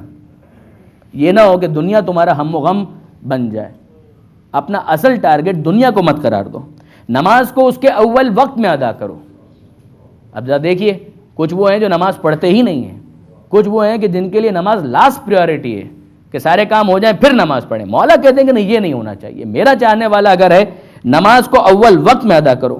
زکوٰۃ کا جب وقت ہو تو مستحقین تک پہنچا دو. مشتبہ امور میں خاموش رہو. مشتبہ امور ہے جس کے اندر کلیئر نہیں ہے پکچر تو خاموش رہو. وہ چیز کہ جس کے بارے میں معلومات نہیں ہے، قرآن مجید کی آیت لا تقف ما لیس لک بہ علم، وہ چیز جس کے بارے میں نہیں پتہ ہے تو خواہ خواہ اپنے کمنٹس دینے کی جلدی مت کرو. اگر کوئی پوچھے کہ اس کے بارے میں کیا ہے، معلوم ہے تو بتاؤ، اگر نہیں معلوم ہے تو کہو مجھے نہیں پتا. یہ کیا ضروری ہے کہ انسان ہر چیز کے اندر خواہ خواہ کوئی نہ کوئی کمنٹ دے اور اس کے نتیجے میں کوئی فساد پھیل جائے؟ یہ نامناسب چیز ہے. مولا فرماتے ہیں کہ مشتبہ امور میں خاموش رہنا، غضب اور رضا کے موقع پر عدل و میانہ روی اختیار کرنا. ذرا توجہ کیجئے اس جملے کی طرف. مولا کیا فرما رہے ہیں؟ غضب کے موقع پر بھی، رضا کے موقع پر بھی اعتدال کا راستہ اختیار کرو. ایک انسان ہے غصے میں آ گیا، جب غصے میں آ گیا تو جس پر غصہ ہے، کہا اب یہ دنیا کا سب سے خبیث ترین انسان یہی ہے. اور اگر اس سے راضی ہو گیا کہ دنیا کا سب سے بڑا متقی انسان یہی ہے. یہ کیا تماشا ہے؟ اگر غصہ ہے تو غصے کو بھی اعتدال میں رکھو، اور اگر رضا ہے تو رضا کو بھی اعتدال میں رکھو. مولا کائنات خود نہج البلاغہ میں ایک مقام پر ارشاد فرماتے ہیں، مولا کا جملہ ہے کہ دنیا جب کسی کے فیور میں ہوتی ہے اعارت ہو محاسن غیرے، تو دوسروں کی اچھائیاں بھی اس کے کھاتے میں ڈال دیتی ہیں، اور جب اس کے خلاف ہوتی ہے تو جو اس کی اپنی اچھائیاں ہوتی ہیں وہ بھی اس کو دینے کے لیے تیار نہیں ہوتی ہیں. اگر دنیا اس کے فیور میں ہے تو دنیا کی ساری جتنی اچھائیاں، جتنی صفتیں ہو سکتی ہیں وہ سب اس کے کھاتے میں ڈال دو. اس سے بڑا چیریٹی کرنے والا کون ہے؟ اس سے بڑا سخاوت کرنے والا کون ہے؟ اس سے بڑا غریبوں کا پوچھنے والا کون ہے؟ یہ سارا. اور اگر اس سے ناراضگی ہو گئی تو اس کے بعد کہ اس سے بڑا بخیل کون ہے؟ اس سے بڑا کنجوس کون ہے؟ اس سے بڑا لئیم کون ہے؟ اس سے بڑا مائزر کون ہے؟ یہ کیا تماشا ہے؟ اگر رضا کا موقع ہے، راضی ہو، اس کو بھی اعتدال میں رکھو، اور اگر کسی کے اوپر غصہ اور غضب ہے اس کو بھی اعتدال میں رکھو. مولا فرماتے ہیں ان دونوں موقع پر عدل و میانہ روی اختیار کرو. اپنے ہمسایوں سے، اپنے پڑوسیوں سے اچھا سلوک کرو، مہمان کی عزت کرو، مصیبت زدہ لوگوں پر رحم کرو. اگر کسی کے اوپر مصیبت آئی ہے تو تم پر بھی مصیبت آ سکتی ہے. مصیبت زدہ لوگوں پر رحم کرو، صلہ رحمی کرو، اپنے رشتہ داروں کے حقوق ادا کرو، فقراء اور مساکین کو دوست رکھو. ذرا دیکھیے یہاں پر مولا کا جملہ کیا ہے؟ دوست رکھو. صرف یہ نہیں ہے کہ انہیں ایٹ دے کر دھتکار دو، یہ نہیں ہے، یا ان کو کچھ دے دو ان کے ہاتھ پر رکھو اور اس کے بعد بس خدا حافظ. نہیں، کہ انہیں دوست رکھو، ان سے قربت پیدا کرو. پھر دیکھیے مولا فرماتے ہیں ان کے ساتھ بیٹھو، تواضع اور انکساری کرو. دیکھیے برادران عزیز، ایک مرحلہ ہوتا ہے کہ انسان کسی کو کچھ دے دے اور خدا حافظ. دوسرا مرحلہ ہوتا ہے کہ اس سے دو جملے اچھی طریقے سے بات بھی کرے. تیسرا مرحلہ یہ ہوتا ہے کہ اس کے ساتھ کچھ دیر کے لیے بیٹھ بھی جائے تو اسے لگے کہ نہیں یہ مجھے اپنا سمجھ رہا ہے. اور ایک اور مرحلہ بھی ہے، ایک اور مرحلہ بھی ہے. دیکھیے معصوم کی سیرت میں آپ کو یہ ملے گا کہ معصوم گزر رہے تھے امام حسن کے بارے میں. امام حسن علیہ الصلوۃ والسلام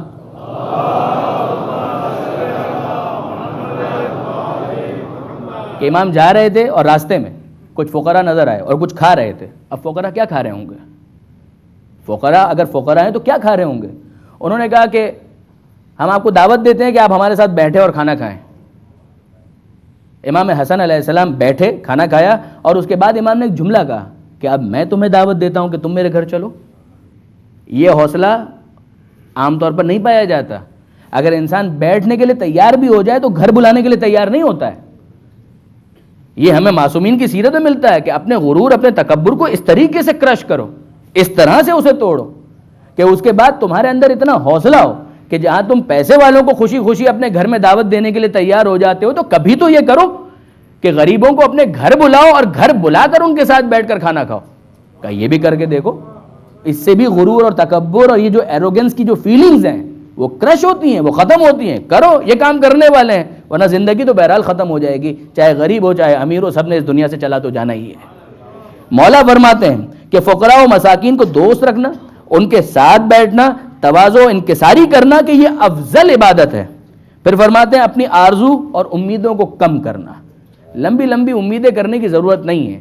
انسان جب لمبی امیدیں کرتا ہے پھر وہ ٹوٹتی ہیں تو دکھ زیادہ ہوتا ہے.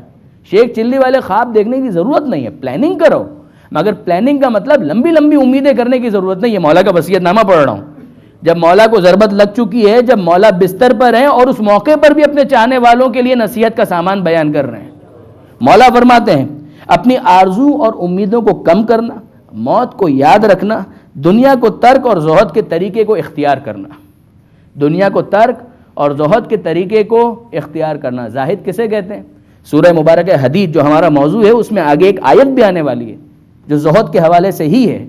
مگر اتنا جملہ سن لیجئے جو ایک نتیجہ علامہ ذیشان حیدر جوادی نے اپنی کتاب نقوش عصمت کے اندر لکھا مولا کے حوالے سے، زہد کا یہ مطلب نہیں ہے کہ تم کسی چیز کے مالک نہ بنو، زہد کا مطلب یہ ہے کہ کوئی چیز تمہاری مالک نہ بنے۔ نہیں برادران عزیز، غور کیجئے گا اس جملے پر، زہد کا یہ مطلب نہیں ہے کہ تم کسی چیز کے مالک نہ بنو، زہد کا مطلب یہ ہے کہ کوئی چیز تمہاری مالک نہ بنے۔ تم گھر کے مالک بنو، گھر تمہارا مالک نہ بنے، تم گاڑی کے مالک بنو، گاڑی تمہاری مالک نہ بنے، تم فیکٹریوں کے مالک بنو، فیکٹریاں تمہاری مالک نہ بنے۔ اگر تم مالک ہو تو وہ تمہارے کنٹرول میں ہیں، اور اگر وہ مالک ہیں تو تم ان کے کنٹرول میں ہو۔ جو چیز جس کی ملکیت ہوتی ہے پھر کنٹرول اس کا ہوتا ہے۔ کہ زہد کا یہ مطلب نہیں ہے کہ تم کسی چیز کے مالک نہ بنو، بنو مالک، مگر وہ چیز تمہاری مالک نہ بنے۔ مولا فرماتے ہیں دنیا کو ترک اور زہد کے طریقے کو اختیار کرنا، میں تمہیں وصیت کرتا ہوں کہ ظاہر اور باطن دونوں طرح خدا سے ڈرنا، صرف ظاہری طور پہ رکھ رکھاؤ کے لیے نہیں، باطن میں بھی واقعاً تمہارا دل لرز جائے پروردگار عالم کی یاد سے۔ یہ بات بھی سورہ حدید کے اندر آگے آ رہی ہے۔ بغیر غور و فکر بات نہ کرنا، کام میں جلدی نہ کرنا، البتہ اگر کار آخرت کی ہو بات ہو تو اس کے اندر تعجیل کرنا، اس میں جلدی کرنا، دنیا کے معاملے میں تاخیر اور چشم پوشی کرنا، جب تک کہ اس کی اچھائی اور بھلائی تمہیں معلوم نہ ہو جائے، اور ایسی جگہوں سے جہاں تہمت لگ سکتی ہو، اور ایسی مجلس سے کہ جہاں کے بارے میں بدگمانی پیدا ہو سکتی ہے، اپنے آپ کو بچاؤ۔ ہم شراب کھانے میں صرف اس لیے گئے تھے کہ چیک کریں کہ شرابیں کتنی قسم کی ملتی ہیں، کیا ضرورت ہے جانے کی بھائی؟ جب وہاں سے نکلو گے تو خواہ مخواہ لوگوں کے ذہن میں برا خیال تو آئے گا، وہ لوگوں کی ذمہ داری ہے کہ وہ تمہارے بارے میں حسن ظن رکھیں، مگر تمہاری اپنے بارے میں کچھ ذمہ داری ہے یا نہیں ہے؟ کیوں خواہ مخواہ موضع تہمت میں جانا چاہیے؟ ایسی جگہ پر جانا چاہیے کہ جہاں پر انسان کے بارے میں لوگوں کے ذہن مشوش ہو جائیں، خواہ مخواہ ان کے ذہنوں کے اندر بدگمانی پیدا ہو۔ مولا فرماتے ہیں کیونکہ برا ہم نشین اپنے ساتھی کو ضرر پہنچاتا ہے۔ اے بیٹا، خدا کے لیے کام کرنا اور فحش اور بیہودہ گوئی سے پرہیز کرنا۔ تمہاری زبان پر گالی، غیبت، بیہودگی یہ الفاظ نہیں آنے چاہیے۔ تم علی کے ماننے والے ہو، تمہاری زبان کو پاکیزہ ہونا چاہیے، تمہاری زبان سے ذکر خدا اور ذکر آل محمد ہونا چاہیے، تمہاری زبان سے لوگوں کے لیے ہمدردی کے بول نکلنے چاہیے۔ اس زبان سے گالی اور بری باتیں اور گالیاں اور یہ دوسری چیزیں نہیں ہونی چاہیے۔ اپنی زبان سے صرف اچھی چیزوں کا حکم دینا اور اس سے بری چیزوں کو منع کرنا۔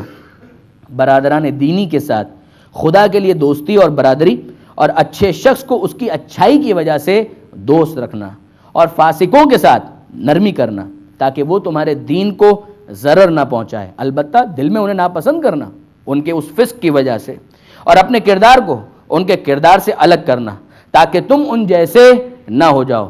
گزرگاہ پر مت بیٹھو، مولا فرماتے ہیں گزرگاہ پر مت بیٹھو، خواہ مخواہ ایسے ہی راستے میں بیٹھ گئے کہ یہ مت کرو، یہ نامناسب ہے۔ اور بے وقوفوں اور جاہلوں کے ساتھ جھگڑا نہ کرنا۔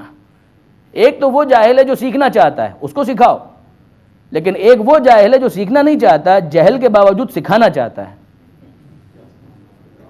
مولا فرماتے ہیں اس سے خواہ مخواہ الجھنے کی ضرورت نہیں ہے۔ دیکھیے ایک آدمی وہ ہے کہ جو نہیں جانتا اور سیکھنا چاہتا ہے، یہ منزل جہل ہے، اور نہیں جانتا اور یہ بھی نہیں جانتا کہ نہیں جانتا، یہ ابو جہل ہے، یہ ابو جہل ہے، یہ جو کمپاؤنڈ اگنورنس ہے۔ یہ تو وہ منزل ہے کہ جہاں پر ایک انسان نہیں جانتا اور یہ تک نہیں جانتا کہ وہ نہیں جانتا، جہل مرکب کا شکار ہے۔ مولا پر عباد الرحمن، سورہ فرقان کی آیت ہے، عباد الرحمن الذین یمشون علی الارض ہونا، رحمان کے بندے وہ ہیں کہ جو زمین پر چلتے ہیں تو انکساری کے ساتھ۔ وَإِذَا خَاطَبَهُمُ الْجَاهِلُونَ قَالُوا سَلَامًا، اور اگر جاہل ان سے گفتگو کرتے ہیں ایسے تو وہ ان کو سلام کر کے آگے گزر جاتے ہیں کہ تم سلامت رہو، تم سے الجھنے کی ضرورت نہیں ہے، تو ان کے ساتھ اپنا وقت ضائع نہیں کرنا۔ مولا فرماتے ہیں اپنی گزر اوقات میں میانہ روی اختیار کرنا، اور اپنی عبادت میں بھی اعتدال رکھنا، اپنی عبادت میں بھی اعتدال رکھنا۔ ایسا نہ ہو کہ ایک رات ساری جھاگ کر عبادت کی، شب قدر تو استثناء ہے، مگر شب قدر سے ہٹ کر کہ ایک رات ساری جھاگ کر عبادت کی اور اس کے بعد کہا کہ بس ٹھیک ہے اب یہ ایک رات بہت کافی ہے، باقی ماہ رمضان آرام کریں گے، کہ یہ بھی نہ ہو۔ عبادت میں بھی اعتدال رکھنا، اور عبادتوں میں سے اس عبادت کو اختیار کرنا جس کے اندر کنسسٹنسی پیدا کر سکو، جس کے اندر تسلسل برقرار رکھ سکو، اور اس کی طاقت بھی تم میں ہو۔ خاموشی اختیار کرنا تاکہ زبان کے مفسدوں سے، زبان کے نقصانات سے محفوظ رہو، اور اتنا زیادہ راہ سفر آخرت کے لیے پہلے بھیج دینا جو تمہیں آگے کام آ سکے. یہ واقعاً معصومین کی تعبیرات بڑی عجیب ہیں, واقعاً عجیب ہیں. امام حسن مجتبیٰ علیہ الصلاۃ والسلام ہی پھر مجھے یاد آ رہے ہیں.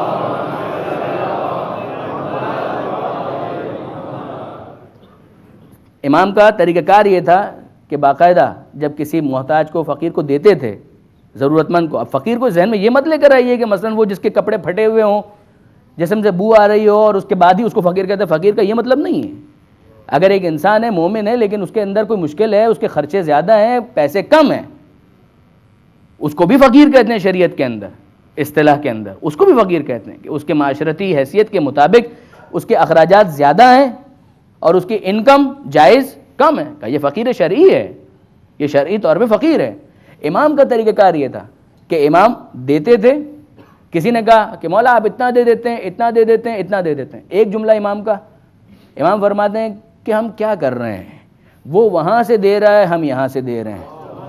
اگر وہ وہاں سے دینا بند کر دے تو ہم یہاں سے دینا بند کر دیں گے, مگر وہ بند نہیں کر رہا تو ہم یہاں سے بند کر کے اس پر بے اعتمادی کا اعلان نہیں کر سکتے. اور دوسرا جملہ امام کا کہ یہ خدا نے کتنا اچھا وکیل اور ایجنٹ بھیجا ہے کہ یہاں کے مال کو وہاں منتقل کر دیتا ہے, کوئی کمیشن بھی نہیں لیتا ہے. یہ ائمہ کی تعبیرات بڑی عجیب ہیں واقعاً. اگر آپ غور فرمائیں کہ یہ کتنا اچھا انسان ہے, فقیر ہے, محتاج ہے, مولا اس کو تو آپ دے رہے ہیں, کہ کتنا اچھا ہے کہ یہاں کے مال کو لے کر وہاں پر لے جاتا ہے اور کوئی کمیشن بھی نہیں مانگتا ہے. یہ بھی نہیں کہتا ہے کہ اس کے اندر اتنا پرسنٹ, 2%, 2%, 3%, 4%, کچھ بھی نہیں مانگتا ہے. کہ اتنا فری میں کام کرنے والا کوئی ملے گا. امام فرماتے ہیں کہ اپنا زاد راہ سفر آخرت کے لیے پہلے بھیج دینا, اچھی اور نیکی کی باتوں کو یاد کرنا تاکہ عقل مند ہو جاؤ, اور خدا کو ہر حال میں یاد رکھنا, اپنے چھوٹے رشتہ داروں پر رحم کرنا, بڑوں کی عزت, تعظیم اور توقیر کرنا. کوئی کھانا مت کھانا مگر اس کے کھانے سے پہلے کچھ اس میں سے صدقہ دے دینا. ہے چھوٹی چھوٹی باتیں, کرنے والے کام ہیں کہ کوئی بھی کھانا اس وقت تک مت کھانا جب تک اس میں سے کچھ صدقہ نہ دے دو. اور دیکھو تم پر روزہ رکھنا ضروری ہے کیونکہ وہ بدن کی زکوٰۃ اور جہنم کی آگ کے لیے ڈھال ہے. اپنے نفس کے ساتھ لڑو, اپنے نفس کے ساتھ جہاد کرو, اور اپنے ہم نشین سے ڈرتے رہنا, جس کے ساتھ تمہاری اٹھ بیٹھ ہے, جس کے ساتھ تمہارا روزانہ اٹھنا بیٹھنا ہے, کہ اس سے بھی ڈرتے رہنا. جس پر احسان کر اس کے شر سے ڈر. یہ بھی ایک جملے کا خلاصہ ہے, مگر یہاں پر خصوصیت کا احسان نہ بھی ہے, ہم نشیں ہیں, کہ اس سے بھی ڈرتے رہنا. دشمن سے اجتناب کرنا, ان مجالس میں تمہارا جانا ضروری ہے جن میں ذکر خدا ہوتا ہے. ان مجالس میں تمہارا جانا ضروری ہے. مولا وصیت کر رہے ہیں, ڈھونڈو کہاں دعائے افتتاح ہو رہی ہے, تلاش کرو کہاں دعائے کمیل کا جلسہ ہو رہا ہے, معلوم کرو کہاں مجلس حسین ہو رہی ہے, معلوم کرو کہاں درس قرآن ہو رہا ہے, معلوم کرو کہاں خدا کا ذکر ہو رہا ہے. ان مجلسوں کے اندر تمہارا جانا ضروری ہے. مولا فرماتے ہیں یہ میری وصیتیں ہیں, یہ میری وصیتیں ہیں, اور اے بیٹا میں نے تمہیں نصیحت کرنے میں کوئی کوتاہی نہیں کی. اب جدائی اور فراق کا وقت ہے, تمہیں وصیت کرتا ہوں کہ اپنے بھائی سے نیکی کرنا. خصوصیت کے ساتھ محمد حنفیہ کے بارے میں وصیت کی, اور اس کے بعد کہا کہ حسین کے بارے میں وصیت کی ضرورت نہیں ہے, مگر محمد کے بارے میں, محمد حنفیہ کے بارے میں خاص میں وصیت کرتا ہوں. برادران عزیز, یہ وصیت نامے کا وہ حصہ تو مکمل ہو گیا. اس کے بعد کچھ اور وصیتیں جو فیملی ایشوز کے بارے میں ہیں اس کو ابھی میں نے چھوڑ دیا. انشاءاللہ کل اگر موقع ہوا تو اس پر کچھ باتیں ہوں گی. مگر آپ ذرا غور فرمائیے, ہم قربان ہو جائیں اپنے مولا پر کہ جو ضربت کے بعد بھی اپنے ماننے والوں کے بارے میں فکر مند ہیں. یعنی آپ غور فرمائیے برادران عزیز, واللہ جس امام نے اپنی زندگی میں ممبر پر بیٹھ کر یہ کہا تھا کہ سلونی قبل ان تفقدونی, اس نے بستر شہادت پر بھی یہ جملہ کہا ہے کہ سلونی قبل ان تفقدونی, مجھ سے پوچھ لو اس سے پہلے کہ تم مجھے اپنے درمیان نہ پاؤ. اور دیکھو اپنے امام کی مصیبت کی وجہ سے اپنے سوالات کو مختصر کرو. یہ جملہ ہے مولا کائنات کا. کل میں نے گزارش کی کہ جب ضربت لگی ہے تو مولا کی زبان پر یہ جملہ آ گیا, بسم اللہ و باللہ و علی ملت رسول اللہ فزت و رب الکعبہ, رب کعبہ کی قسم آج علی کامیاب ہو گیا. اور اس کے بعد مولا مٹی اٹھا کر اپنے زخم میں ڈالتے ہیں, جملہ کہتے ہیں قرآن کی آیت کہ منہا خلقناکم وفیہا نعیدکم ومنہا نخرجکم تارۃ اخری, ہم نے اسی مٹی سے تمہیں پیدا کیا, اسی میں پلٹائیں گے اور اسی سے واپس برآمد کریں گے. مولا یہ کہتے جا رہے. اتنی دیر میں امام حسن قریب آئے کہا بیٹا حسن آگے بڑھ کر امامت کراؤ. امام حسن نے نماز پڑھائی. مولا ان کے پہلو میں بیٹھ کر نماز پڑھتے ہیں. اور جب اس کے بعد نماز مکمل ہو گئی ہے تو علماء بیان کرتے ہیں کہ اس کے بعد مولا نے واپس سجدہ کیا اور اس سجدے میں پروردگار کو مخاطب کر کے کہا. دیکھیں ہم نے عبدیت پر گفتگو کی آج.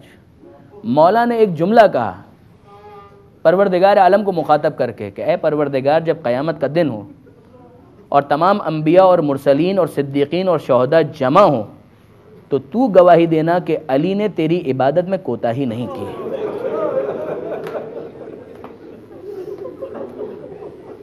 خدا کی قسم عجیب جملہ ہے.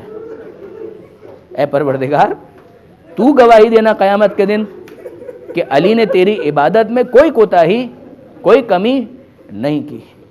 یہ جملہ کہا. اب اس کے بعد کچھ دیر کے لیے مولا کے اوپر غنودگی طاری ہوئی اور امام حسن نے اپنے زانوں پر مولا کے سر کو رکھا. امام حسن کی آنکھوں سے آنسو بہہ رہے ہیں. وہ آنسو جب ٹپکے ہیں مولا کے چہرے پر مولا بیدار ہوئے اور پوچھتے ہیں بیٹا حسن حسین کہاں پر ہیں؟ کہا کہ بابا آپ کے قدموں سے لپٹے ہوئے ہیں. اور اب جب علی نے مولا نے اپنا سر کچھ بلند کر کے دیکھا تو نظر آیا کہ حسین نے مولا کے پیروں کو اپنے سینے پر رکھا ہوا ہے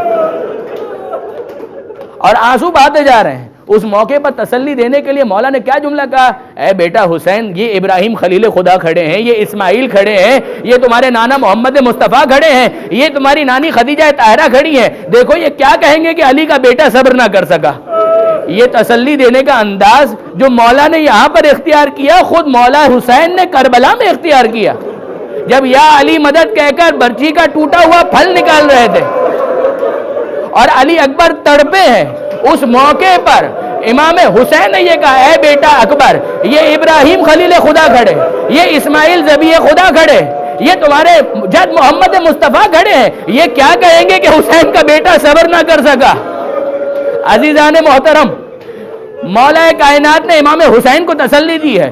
اب جب ابن ملجم آیا ہے گرفتار کر کے لے کر آئے اسے, اس کے ہاتھ بندھے ہوئے ہیں. اس موقع پر مولا نے کیا کہا اے ابن ملجم کیا میں تیرا برا امام تھا؟ کیا میں نے تیرے ساتھ کوئی برا سلوک کیا تھا؟ اس موقع پر ابن ملجم کے پاس کہنے کے لیے کوئی جواب نہ تھا.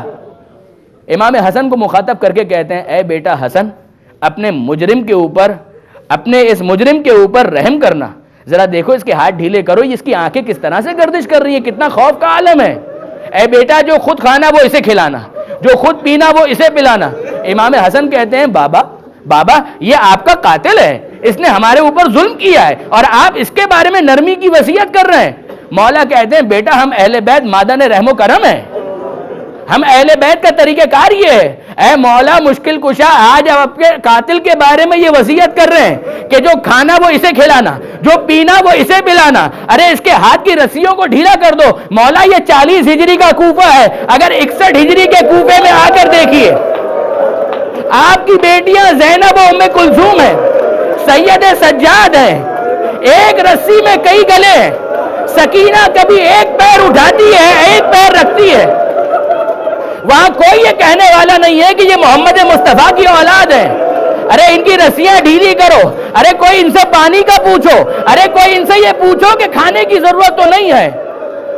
ارے یہ کوئی پوچھنے والا اس کوفے میں نہیں ہے کہ جس میں 40 ہجری میں مولا مشکل کشا مولا کائنات اپنے قاتل کے بارے میں یہ وصیت کر رہے تھے. عزیزان محترم اس کے بعد وہ وقت آیا کہ جب مولا نے سوال کیا ارے کوئی ہے میرے لیے غلیم کا لانے والا.